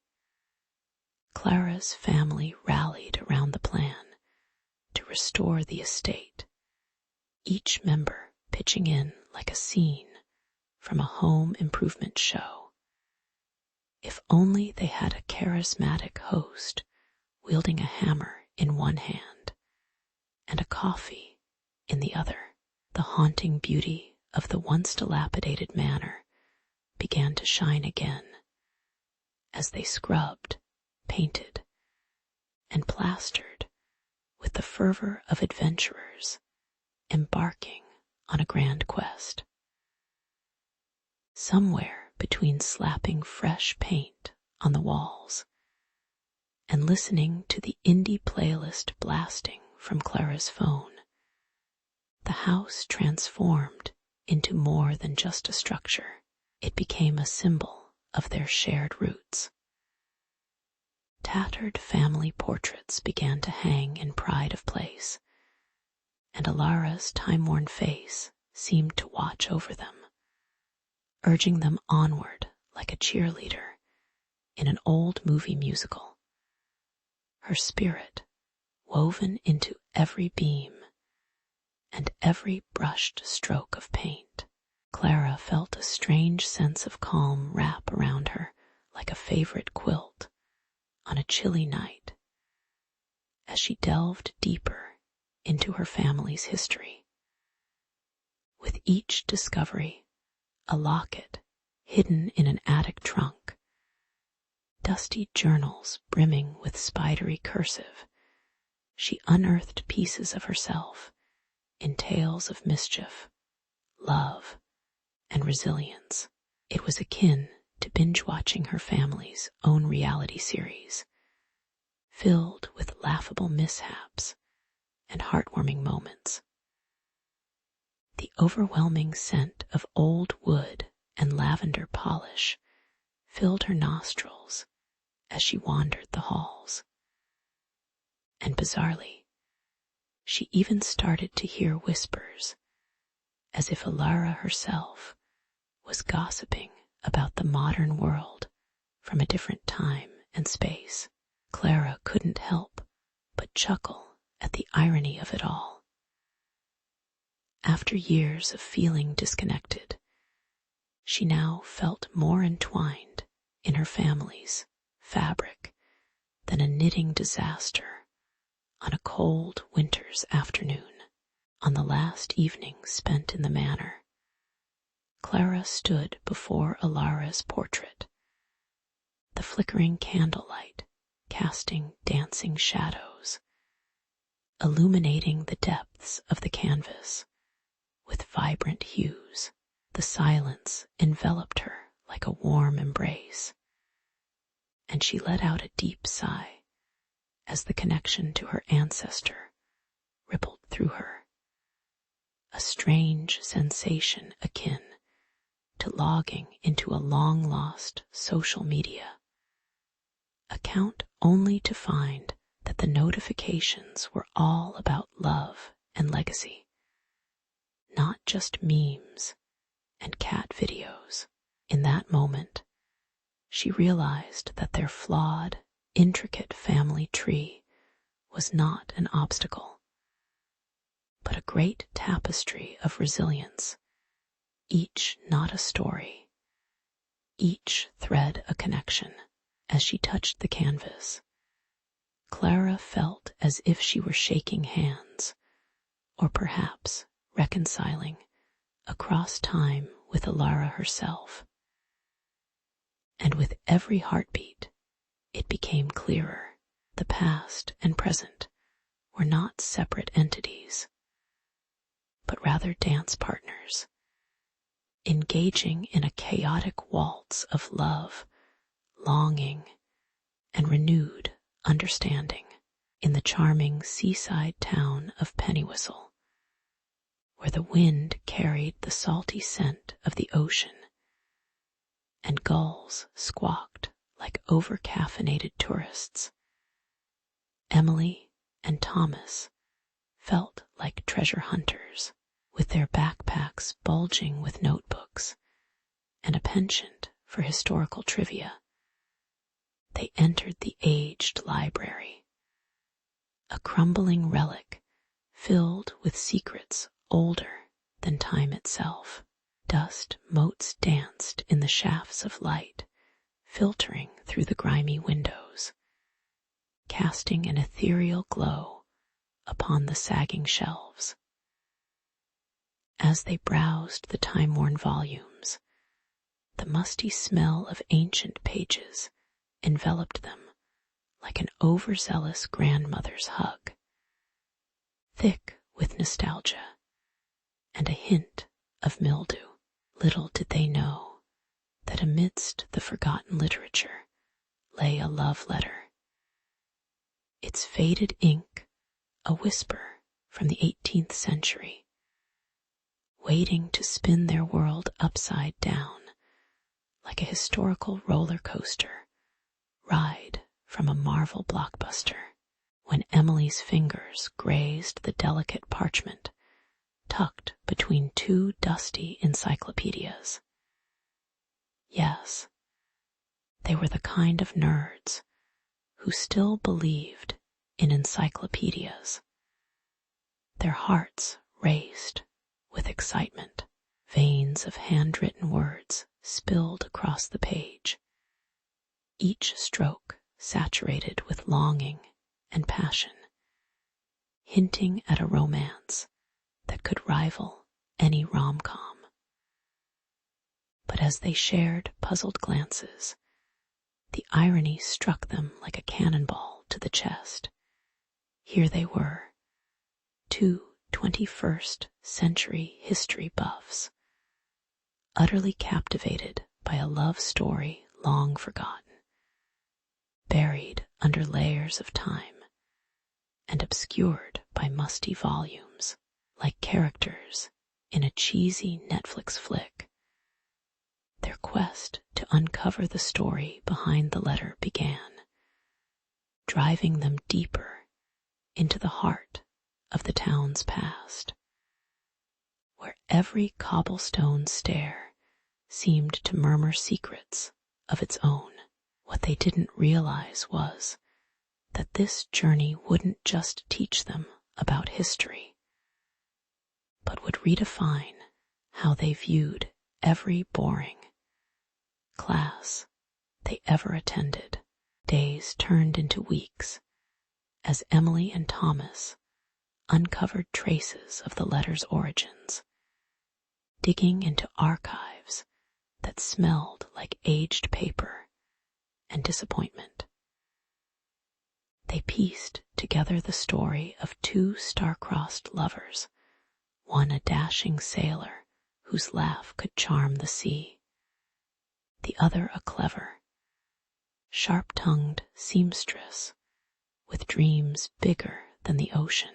Their words crackled with electricity, sparking a fire of fervor within Emily and Thomas, who began to wonder if perhaps the romance of the past was richer and more diverse than the dry textbooks suggested. The irony of their own friendship was not lost on them. They bantered like the characters from Friends. Yet the more they learned about the couple, the more they discovered layers of love, loss, and the real struggles of life in the 18th century.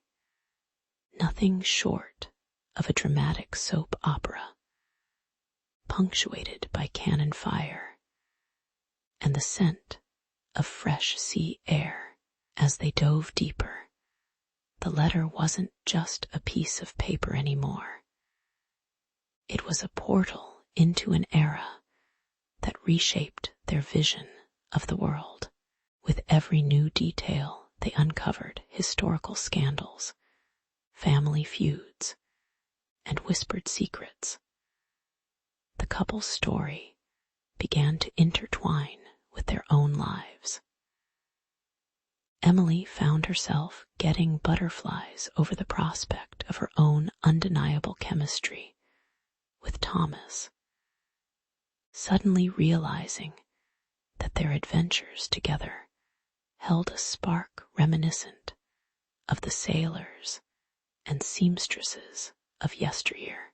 In one of those library corners, Thomas remarked with a smirk that historical research had never looked so decidedly non-academic. As they shared pizza and giggled over ancient drama like university students on an epic all-nighter, but their findings were becoming more than mere trivia. They hinted at realities swept under the rug of the widely taught history, a vivid tapestry woven with threads of love, betrayal, and the joys of life that transcended centuries. They laughed at the absurdity of trying to make sense of history from the comfort of bean bags. Their whimsical journey, a delightful contrast to the solemnity of the stories they were uncovering.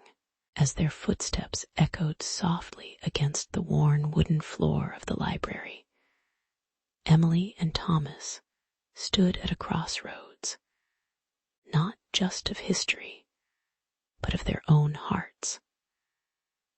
The love letter had transformed them, inviting them to see their own lives with fresh eyes, perhaps with a touch more romance and a lot less cynicism.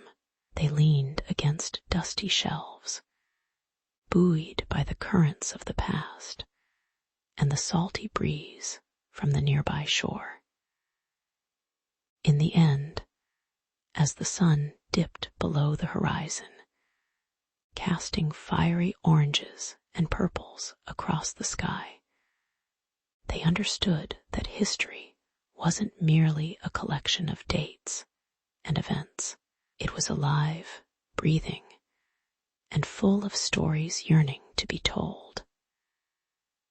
And as they imagined sharing their discoveries with the world, the weight of the letter, a relic of forgotten love, transformed into a beacon of hope, reminding them that love, much like history, too often hides in plain sight, waiting to be uncovered.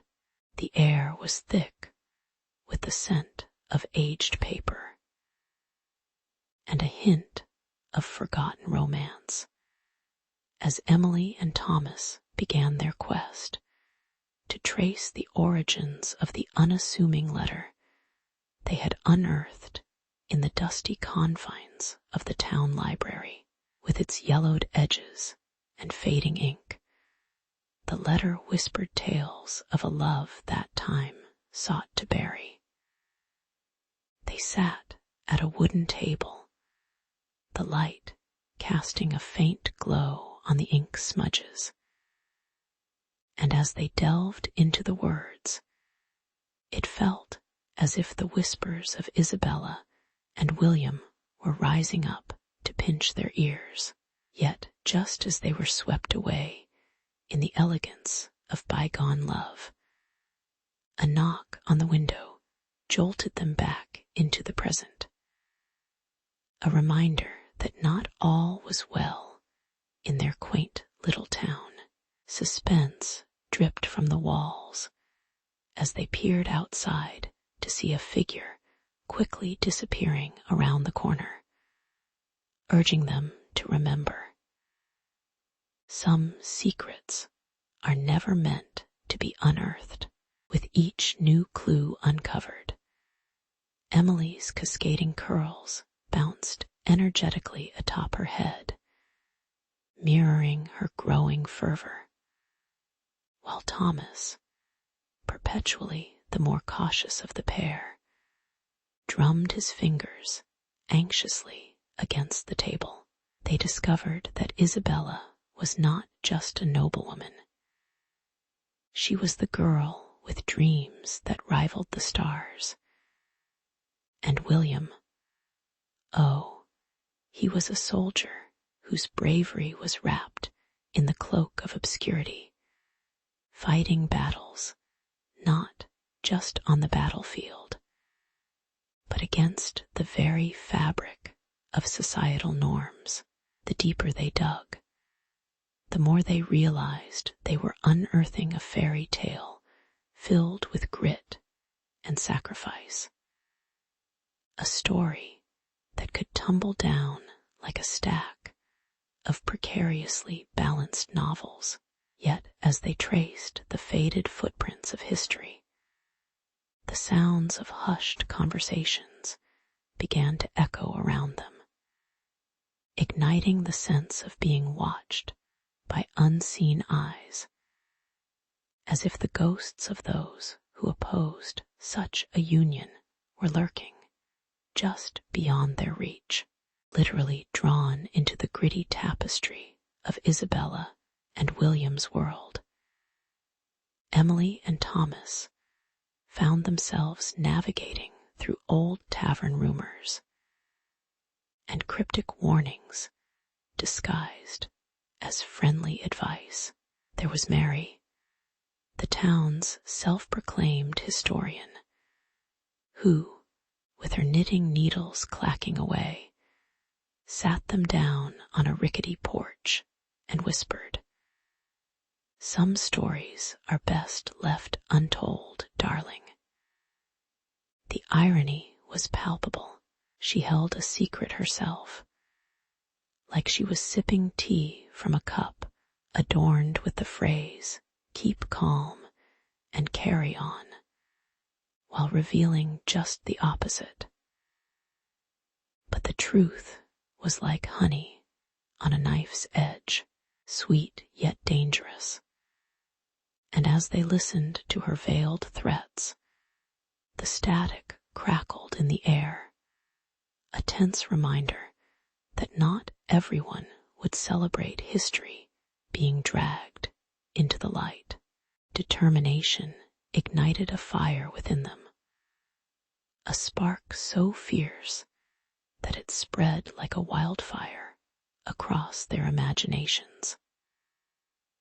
Nothing was stopping Emily and Thomas, not cockroaches in the library's basement, nor Mrs. Abernathy's judgmental stares at the bakery, where the smell of fresh bread wafted in, teasing their every thought. Each day they immersed themselves deeper into the legacy of the lovers, intertwining their own modern-day troubles with the echoes of a love story drenched in valor and anguish. The more they learned, the heavier their hearts grew, as if history was an old friend finally revealing scars that had been hidden far too long. Yet, just as their hearts brimmed with bittersweet triumph and newfound knowledge, a shadow flitted past the window like a bad romantic horror movie. Someone clearly wasn't a fan of their uncovering. Finally, standing before the town's historical society, Emily took a deep breath, channeling her inner Captain Marvel, ready to unveil the hidden narrative with her best "I'm not afraid" posture. Thomas, feeling like he'd sat through one too many bad rom-coms, braced himself for the inevitable chaos. The townsfolk had made it clear they weren't in favor of digging up the past. Armed with frowns sharper than their pitchforks in the olden days, the moment they opened their mouths, the atmosphere shifted, thickening like a fresh batch of cookie dough mixed with tension. As locals cast them wary glances, as if they were the harbingers of doom, as they began to present Isabella and William's tale of love and sacrifice. A profound realization washed over them. Sometimes the truth doesn't just set you free. It sets the whole town on fire, and fireworks or not, they were ignited, ready to unleash a history that had both a heart and a pulse.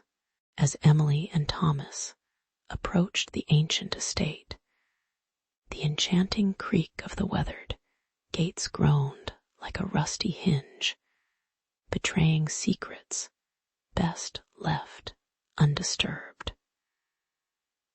The wind whispered sweet nothings through the gnarled branches overhead, casting a dappled shadow over their path. They had come in search of dusty tomes and faded photographs, but what they found, nestled behind time-worn walls, was far more tantalizing. The air was thick with the musty scent of forgotten memories, punctuated by the occasional skitter of a mouse, as if the very spirits of Isabella and William lingered to share their tale. It felt like stepping into a long-lost dream, where time bent around their curious minds like the twisted roots of the ancient oak that watched over the estate's entrance. Inside, the dim light clung to the walls, illuminating remnants of an era soaked in societal strife and class disparity. Emily ran her fingers along the spines of the neglected volumes, feeling the rough texture of old leather amidst the delicate fragrances of dust and decay. Every journal they cracked open unfolded like an old scroll, stories echoing through the ages, revealing the hidden struggles of lovers who dared to defy the constraints binding them. The contrast of Isabella and William's fervent passions against the oppressive backdrop of strict societal norms felt almost Shakespearean. With their love, a twisting romance that dared to challenge the very fabric of their world. Think of it as Romeo and Juliet, but with fewer poison cups and more tea time. Yet, as Emily's eyes swept over the yellowed pages, a chill ran down her spine. It seemed that some secrets were better left buried. Their journey took a darker turn the deeper they delved into the estate's hidden corners, where shadows thrived like rats in the underbelly of history itself. As they pieced together this tragic narrative of love fettered by class, a sinister truth unveiled itself. There were eyes watching from the crumbling rafters, guardians of the tangled past who valued silence over truth.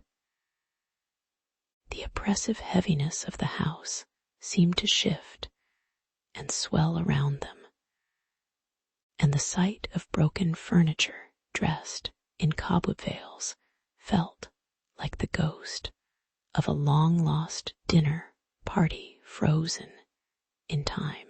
It was dramatic. It was absurd. But the stakes were rising faster than a poorly made souffle, and the whispering winds carried more than just tales of old. They carried the threat of those who'd go to great lengths to keep their power intact. As they stumbled upon a forgotten love letter tucked between the pages of a journal, the air crackled with revelations like the charge before a storm. The elegant script sang of a bond that challenged the norms of their day, a testament to love that refused to bow to status or reputation. In that moment, everything clicked. Emily and Thomas understood that they were not mere detectives of the past, but unwitting players on a stage where the echoes of their predecessors would promise freedom or doom. Laughter bubbled up from Emily, tinged with disbelief, but beneath it rested a gravity that weighed down her heart like an anchor. With newfound determination, they grabbed the letter, for it was clear this was the key to unlocking not just Isabella and William's love, but possibly their own understanding of rights and dignity in a world too often governed by the fears of the powerful. But their excitement turned as swift as a plot twist in a cheap rom-com when they heard heavy footsteps echoing down the corridor. Panic surged in their chests as the lingering scent of danger thickened the air, a stark reminder that their quest for knowledge could cost them dearly. The laughter of their historical muses faded, replaced by the grim urgency of securing their findings and escaping before becoming yet another lost chapter in this estate's haunted history. They raced through the shadowy halls like a couple of Scooby-Doo characters, dodging obstacles and conspiracies that threatened not just their investigative spirit, but their very lives. With each heartbeat, they felt the weight of history pressing upon them, an exhilarating and terrifying race against time that could either rewrite the past or seal it away forever. The air crackled not just with impending thunder, but with the electric tension of a community on the brink. Outside, dark clouds roiled overhead like a villain's plot in a Shakespearean play, while inside the town hall, Isabella and William shuffled nervously, glancing at their presentation materials like anxious chefs, eyeing a volatile souffle. They hadn't expected an anonymous threat. A sinister little note slipped under their office door like a bad horror movie cliché that urged them to ditch their research. But fueled by the whirlwind romance of Isabella and William's saga, they brushed off fear as if chasing away pesky mosquitoes on a sultry summer night. The storm outside might have been brewing, but the real tempest surged within their hearts as they vowed to press on, determined to reveal the truth cloaked in dusty town archives and fragile, yellowed parchment. As the storm unleashed its fury, the audience trickled in like wary soldiers, unsure if they were facing an enlightening lecture or a cataclysmic event. The scent of damp wood and antique paper hung in the air, tickling their noses and invoking old memories, while Isabella's spirited enthusiasm shimmered like a beacon amid the gathering gloom. With each word, she recounted the tragic love story of her ancestors, their whispered affections quickly turning into a saga that echoed roll like a roller coaster down the tracks of history. William stood beside her, his hands gesturing animatedly, as if trying to pull the audience through time itself, revealing not just romance, but the very essence of their town's forgotten struggles. It was as if Star Wars and Romeo and Juliet had feasted together at a potluck, and the locals were the reluctant guests caught in an epic saga they hadn't signed up for. With bated breath, Isabella revealed the forgotten love letter, its ink smudged and fragile as a butterfly's wing, treasuring it as one might reveal a family heirloom amidst tumultuous times. The crowd, once loud with skepticism, fell silent, entranced by the burnt edges and crumbling paper in her trembling hands. They viewed the letter not just as a piece of romantic correspondence, but a vessel containing the raw, untoned emotions of two spirited souls fighting against a tide of societal norms and familial opposition. The heartfelt words spilled forth yearning, anger, and hope as they bore witness to a love that flourished amid adversity, igniting empathy where there had once been dismissal.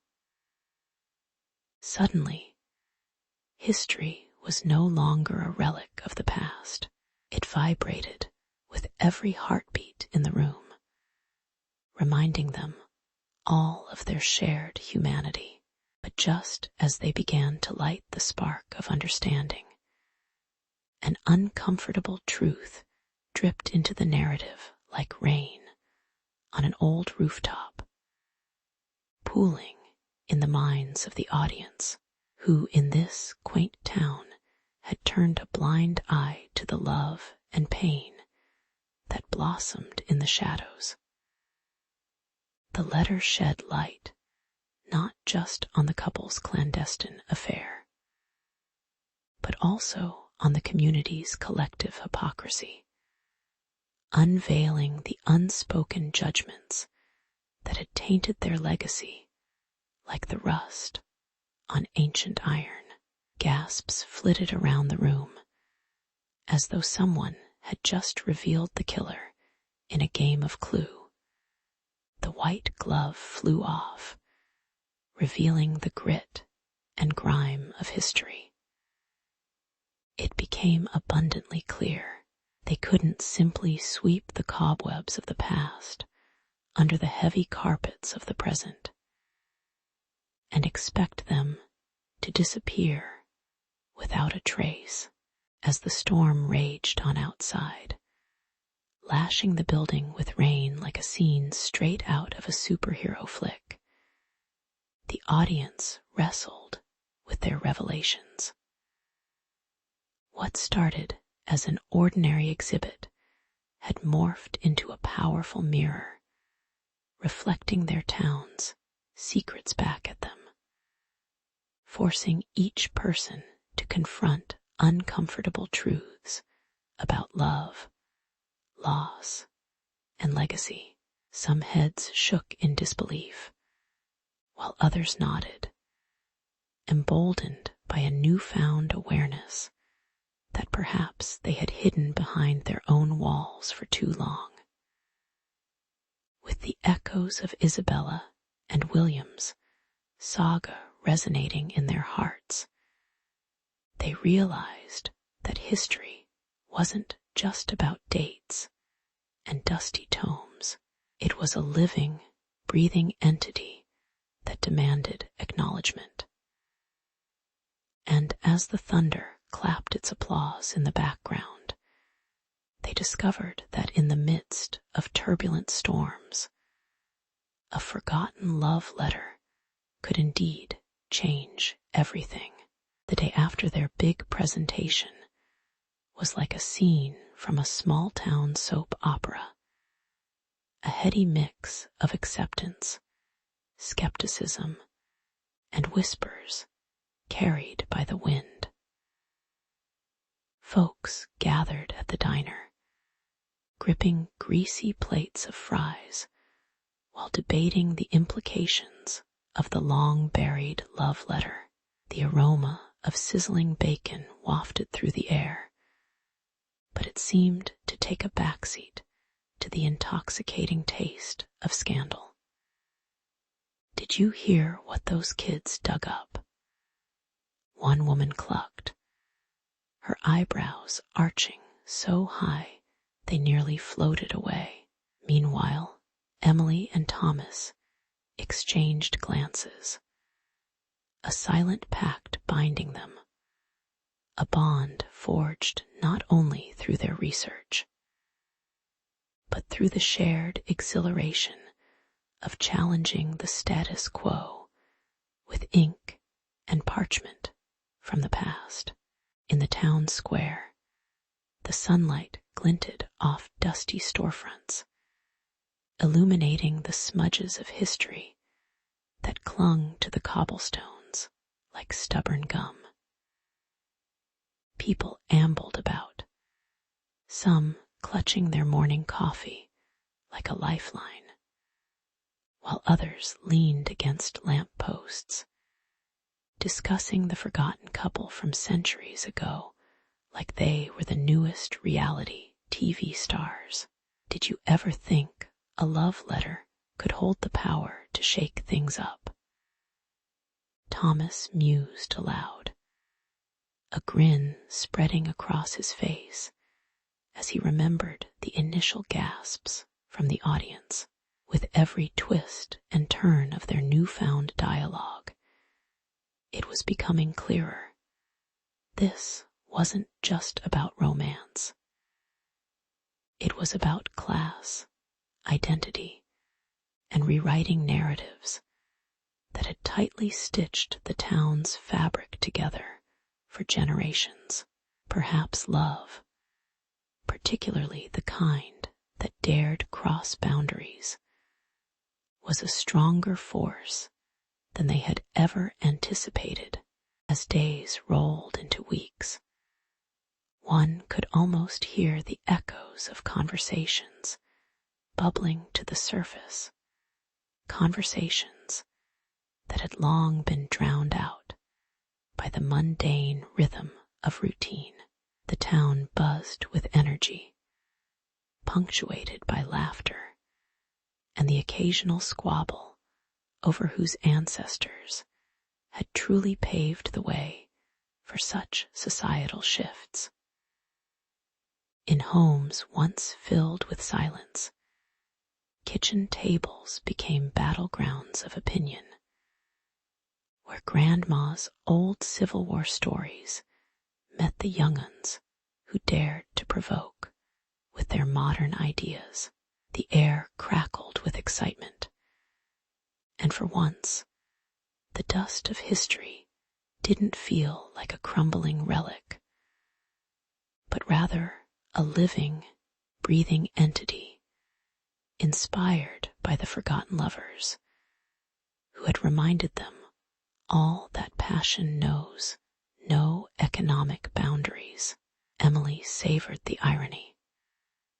Who knew that a simple love letter could do more for community spirit than a dozen bake sales? Yet not all were on board with the stirring of emotions that this ancient correspondence had unleashed. A faction of traditionalists clung to their arguments like a dog on a warm bone, insisting that the past should remain undisturbed. These self-appointed guardians of history positioned themselves like sentinels, wary of the change brought about by Emily and Thomas's discovery. They presented their viewpoints in stern tones, with furrowed brows and the unmistakable scent of old books, and dust layered deep in their voices, insisting that the real history was being threatened. Irony dripped from every corner of these conversations. It was a curious paradox that so many were tied to a fading narrative, while the town yearned for connection and evolution. In the midst of the chaos, Emily and Thomas found solace in the laughter of children playing in the park, reminding them that history wasn't just about facts and dates. It was also the stories that lived on through generations. They watched as families gathered to discuss the newfound discoveries, mouths filled with excitement rather than division. It warmed their hearts like a flickering bonfire on a chilly fall evening, seeing love, both old and new, stitch the community back together. They were forging a new understanding, not just of history, but of each other, breaking down the walls filled with misunderstanding. The world outside felt alive, vibrant, and full of potential, crackling like static electricity on a stormy day. And they knew this was just the beginning of a profound journey toward unity. In the sleepy coastal village of Eldermere, where the salty breeze often carried the scent of fish and adventure, young Alexander stumbled upon a hidden gem in his late grandfather's attic. Dust motes danced like tiny fairies in the shafts of sunlight, illuminating the musty corners of the old room. His hand brushed against an ancient tome, its leather cover cracked and whispering tales of forgotten times. As he pried it open, a fragile piece of parchment slipped out, revealing itself to be a map, graced with symbols, and a compass rose that seemed to pulse with promise. Well, isn't this just like the Goonies, but with a lot more dust and fewer pirate hats? He mused, excitement bubbling like a freshly popped soda can in his chest. The map sparked a flame of curiosity in Alexander's adventurous heart, and he could almost hear the distant sound of treasure chests creaking open. Each line and symbol on the parchment told a story of its own, drawing him into a sea of legends that had pooled around Eldermere like old coins in a wishing well. But this was no one-man quest. He needed help. That's when he met Clara, a spirited historian whose imagination could rival Indiana Jones, and who, curiously, preferred dusty library stacks over dashing through jungles. She arrived, backpack in tow and her hair a wild halo of enthusiasm, her eyes alight with the thrill of the unknown, ready to tackle any historical conundrum that came their way. Their partnership was a delightful explosion of ideas, like fireworks bursting in the night sky, bright, chaotic, and occasionally messy. Clara, with her encyclopedic knowledge of local lore, filled in the blanks around the map, connecting dots that made Alexander's heart race faster than a caffeine-fueled squirrel. "Did you know?" she quipped one afternoon, leaning over a pot of tea that smelled decidedly too strong. "There are legends of a pirate named Wily O'Crossbones who hid his loot under the red rocks on the beach." Her voice dipped into dramatic tones, making Alexander chuckle at the ridiculousness. Yet he marveled at how every story she told became a thread, weaving their fates closer together. As days turned into exhilarating weeks, the two of them roamed the rocky outcrops and windswept shores like modern-day adventurers, armed with nothing but their wits and a map full of baffling symbols. The sea roared its ancient songs, and each crashing wave felt like a cheer from nature herself, urging them on in their quest. More than once, they found themselves shoulder-deep in mud while scouring for clues, laughter echoing through the air like a joyous melody amidst the very real grime. They scavenged fossils and broken shells, each one a reminder of time gone by, not unlike the faded ink on the map that led them further into a treasure buried beneath layers of history, and perhaps under layers of their own hearts as well. By the time they pieced together the puzzle, a bond had blossomed, bright and undeniable, between them amid all the dust and adventure. At the edge of the village, overlooking the endless crashing waves, Alexander felt as if uncovering that treasure was secondary to discovering what truly mattered: each other. "Call me a hopeless romantic," he laughed, nudging Clara playfully as they sat on a weathered log. "But I think I might find the real prize right here with you." Clara rolled her eyes, but her smile betrayed the warmth blooming in her chest, akin to the setting sun kissing the horizon. Together, they faced a new dawn, both of treasure and a love's intriguing, uncertain beginning, ready to write their own story upon the canvas of ancient sands. The sun hung low in the sky as Alexander and Clara stood before the tattered treasure map, its ancient symbols swirling like a cryptic dance of fate. "So, what does this mean?"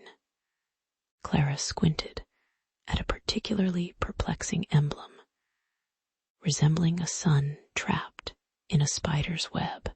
Alexander chuckled, jotting down a note on the roll of aged parchment, and replied, "Maybe it means our first stop is to untangle ourselves from this conundrum." With every squiggle and swirl they deciphered, the promise of adventure lured them towards the rugged coastline where legends spoke of treasures hidden beneath the earth's embrace, swathed in salt and mystery, like an old sea captain's secret recipe for calamari.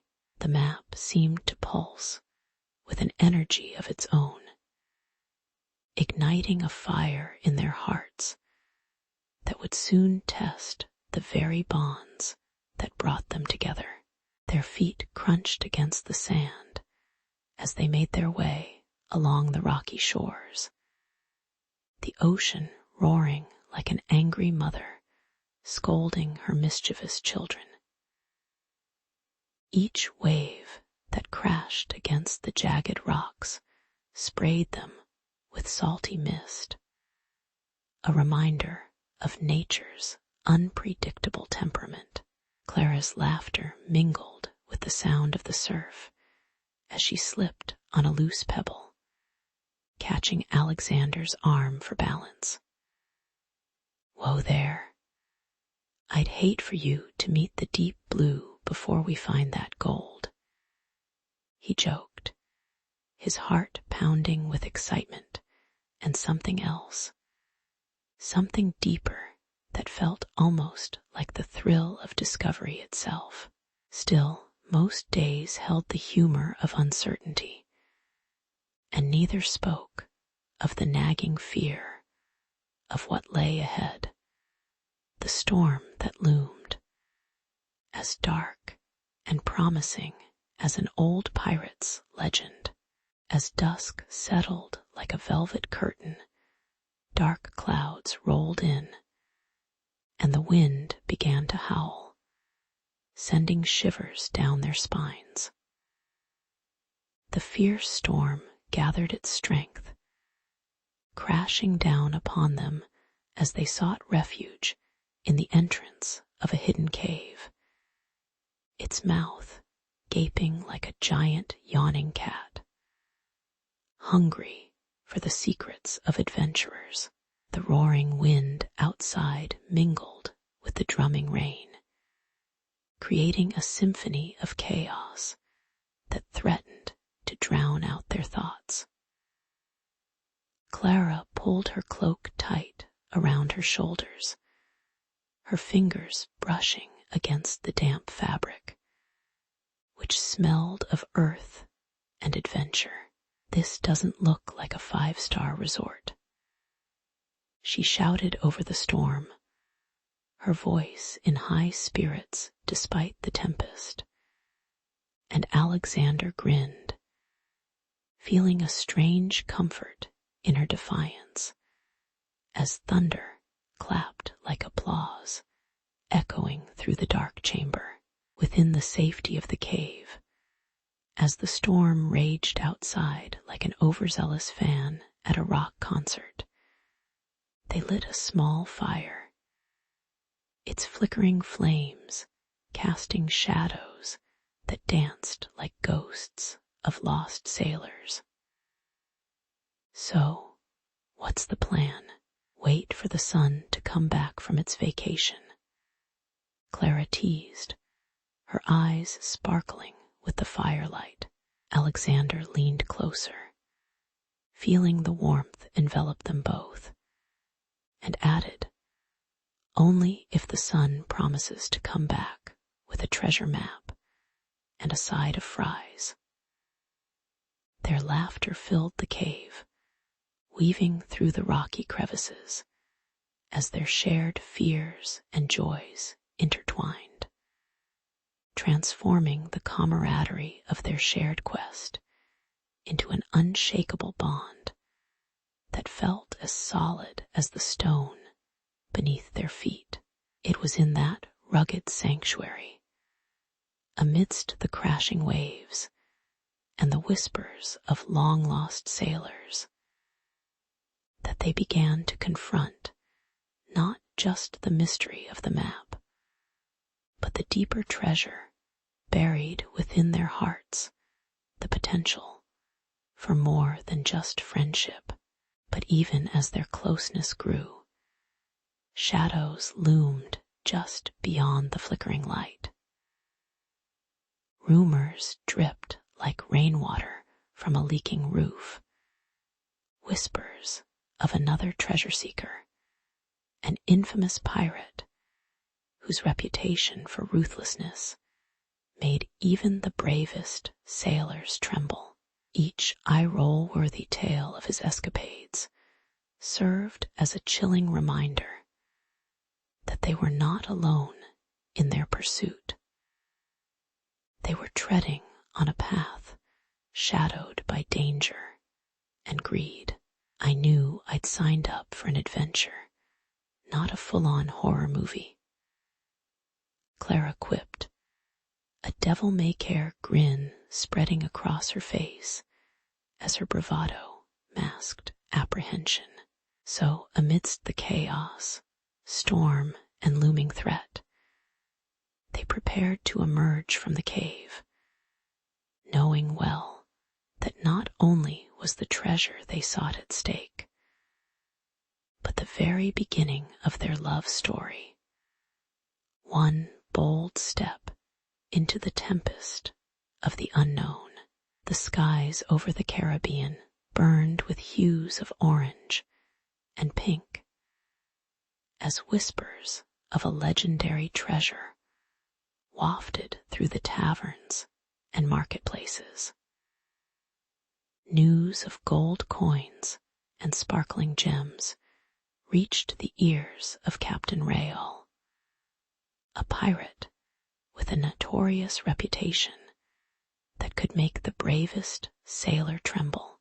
With his eyes glinting like the treasure he so desperately sought, he gathered his motley crew of cutthroats, their dark laughter echoing like thunder on a stormy night.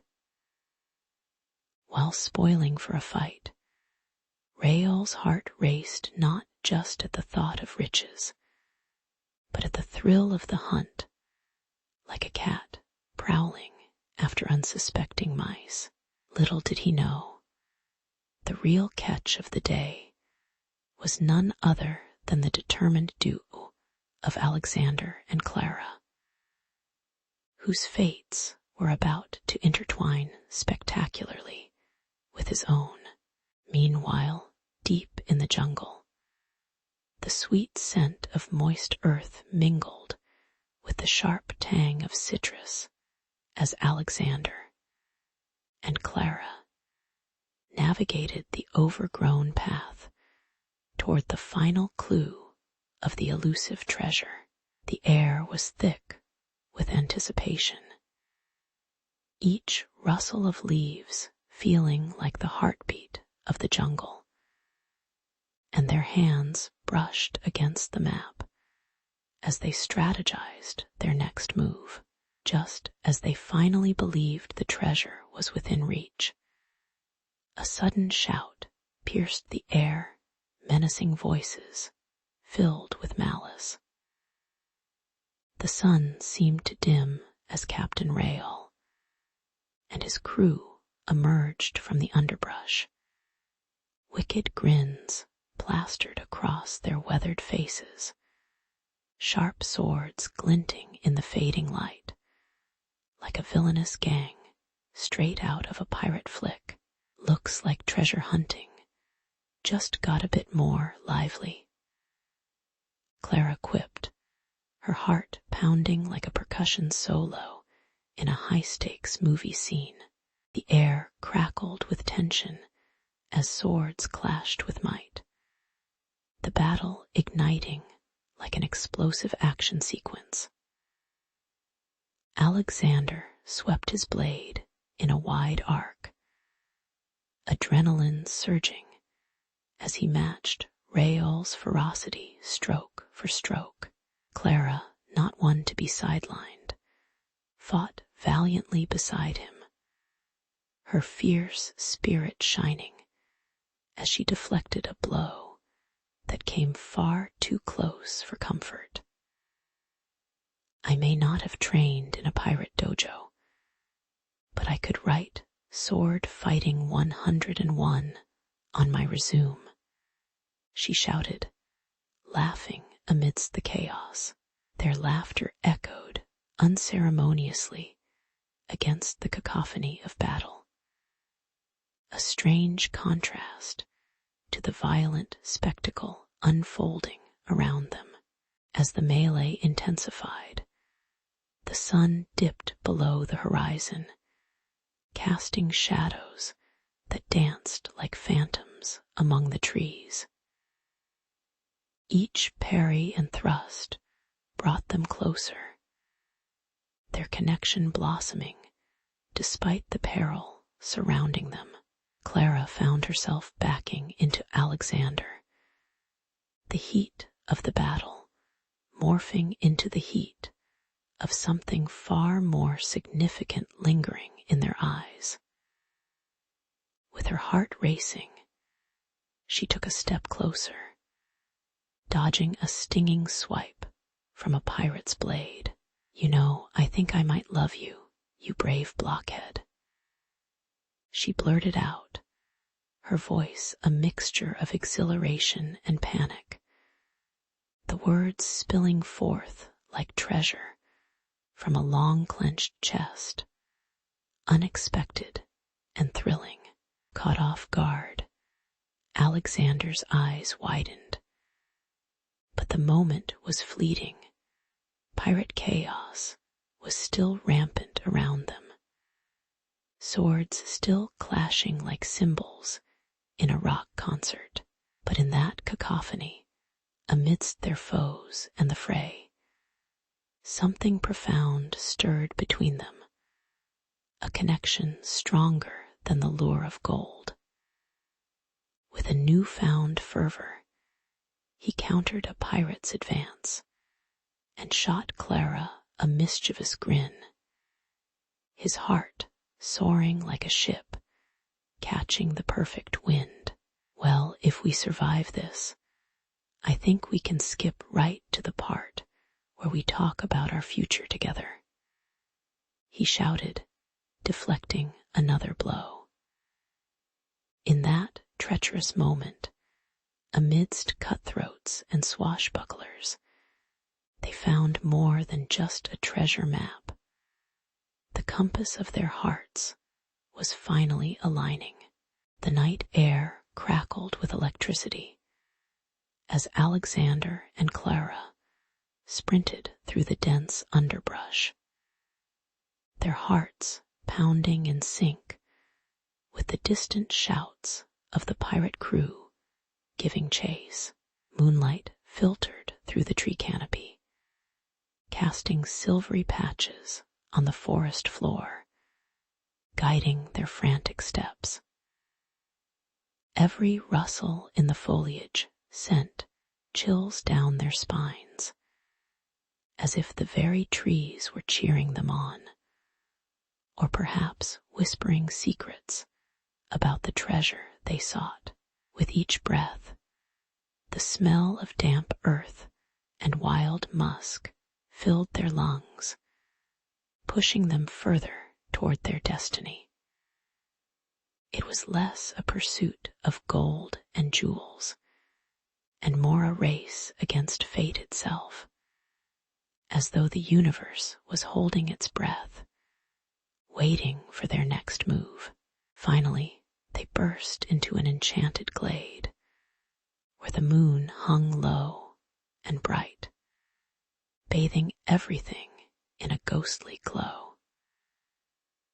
At the center stood an ancient stone pedestal draped in shimmering vines, as if Mother Nature herself was decorating it for a grand ball. With bated breath, they approached the pedestal, and there, nestled in its crevices, lay not only the treasure of lore gold coins, gleaming gems, but also a mysterious family heirloom that had surely seen centuries of history unfold. Look at that. It's like the last piece of an epic puzzle, only instead of a picture of a cat, it's real treasure, Clara quipped, her eyes sparkling with mirth. The atmosphere shifted. Wealth wasn't merely a material goal. It was a shared legacy that bound them together even more tightly now. As the initial shock faded, Clara picked up the heirloom, running her fingers over the intricate engravings that told stories of valor and adventures, past her mind, spinning like a 90s action flick. It was a golden locket, and as she opened it, a tiny portrait of an ancestor smiled back at them. One could almost hear the echoes of their laughter, as if the past was infusing their present with warmth. So, is this a family reunion? Or are we actually doing something romantic here? Alexander teased, his voice a mix of awe and playful sarcasm. The tension of their thrilling escape melted like ice on a summer day, replaced by an intimacy charged with the thrill of discovery and the glimmer of possibility. They found themselves caught in a moment, so rich it could rival the jewels surrounding them. Two souls equally lost in the tangible feel of triumph and reawakening. Clara's laughter chimed like wind chimes in a light breeze, making Alexander's heart flutter with a warmth far more valuable than gold. They exchanged glances so filled with unspoken words. It was as if the universe conspired to illuminate their path toward love. With the glade cloaked in serenity and splendor, Alexander stepped closer, drawing Clara into an embrace that felt like coming home after a long journey at sea. The rich scent of earth after rain mixed with the sweet perfume of wildflowers, each inhalation reminding them that their true adventure had just begun. In that magical glade, under the mesmerizing gaze of the moon, they realized what had unfolded was far beyond mere riches. It was a foundation that would anchor their hearts, as wild as pirates and treasure maps are. I'd trade it all for this simple moment with you, Alexander admitted, his voice soft but firm, as the golden locket shimmered in Clara's hand like a shared secret. They both chuckled, yet there was an undeniable weight behind their words. The treasure of their adventures had led to something far more precious, a connection forged through danger and discovery, laughter and longing, and as the moon bathed them in its glow, they knew, not counting doubloons or diamonds, they were richer than they had ever dreamed possible. As the sun dipped below the horizon, casting a golden glow across the village, Alexander and Clara set foot on familiar ground, their hearts hammering like the blacksmith's hammer on a forge. Cheers erupted from every corner, swelling like the warm summer breeze that whipped through the streets. Children darted around them, giggling and squealing, while their parents beamed with pride, their faces glowing like lanterns in the twilight. The treasure they had unearthed gleamed in their minds, just as brightly as the coins hidden in their satchel. Yet it was clear that the real reward was not the gold, but the camaraderie of the village they cherished so deeply. It felt as if they had returned not just as adventurers, but as rock stars, ready to take the stage after an epic tour of far-off lands. A journey full of peril and Hannah Montana-worthy chaos. With the treasure secured, their new plan took shape like a mural splashed on the side of a barn, bold, colorful, and just a bit chaotic. They gathered the villagers around the well, the heart of their community, where stories were traded as currency, and laughter danced in the air like fireflies at dusk. "We share it," Clara proclaimed, her voice ringing like a bell. "Every coin should find a home, every dream a chance to flourish." And with that, a new chapter was inked in both the village's history and in their hearts, feeding the hungry mouths of families, fixing the crumbling church roof, and even blessing the town square with a fountain that spat water like a dragon, a constant reminder of the adventure that had led them there. Days turned into weeks, each passing day painted with brushstrokes of passion and purpose, as Alexander and Clara forged ahead like fierce explorers, charting uncharted territories. They worked tirelessly alongside the villagers, brow furrowed, yet laughter bubbling just beneath the surface, mixing the gravity of responsibility with the sweet nectar of companionship.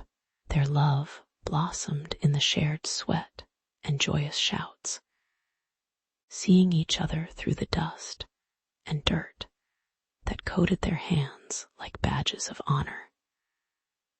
There were moments of ignorance, like when Clara mistakenly added salt instead of sugar to the village's new bakery recipe, and nearly sent everyone into a culinary crisis, transforming their attempts at community building into episodes of a slapstick comedy rather than noble endeavors. As weeks flowed into months, the warm glow of camaraderie only deepened the bond between Alexander and Clara. They found joy not just in the results of their labors, but in every banter-filled adventure along the way, whether they were wading through knee-high weeds to plant new gardens or helping patch up roofs under the unforgiving sun. Each challenge sharpened their partnership like a blacksmith sharpening a blade. At night, beneath a blanket of stars, they shared dreams that soared higher than any treasure map could reveal, plots that rivaled those of any soap opera, deciding that maybe a library wouldn't be such a bad idea after all, especially one filled with tales of heroism and romance. And through it all, they knew that, together, they could weather any storm, or at least laugh through the predictable ones that life would throw at them. With every sunset serenading their efforts, Alexander and Clara stood hand in hand, their hearts twined together like vines on an ancient tree. The village around them was no longer just home. It had become the stage for their next grand adventure, where mundane turned into magical at the flip of a coin. They were not merely partners in love, but partners in life, ready to tackle fresh challenges with all the enthusiasm of kids in a candy store. It dawned on them that their real treasure was not a chest of golden doubloons, but a treasure trove of memories waiting to be made, rekindling the thrill of discovery. And as they embraced the uncertainty of tomorrow, their laughter rang out like a clarion call, echoing the ideal that every hero beginnings with a single gesture. And in their case, that gesture was just the beginning of something gloriously unknown.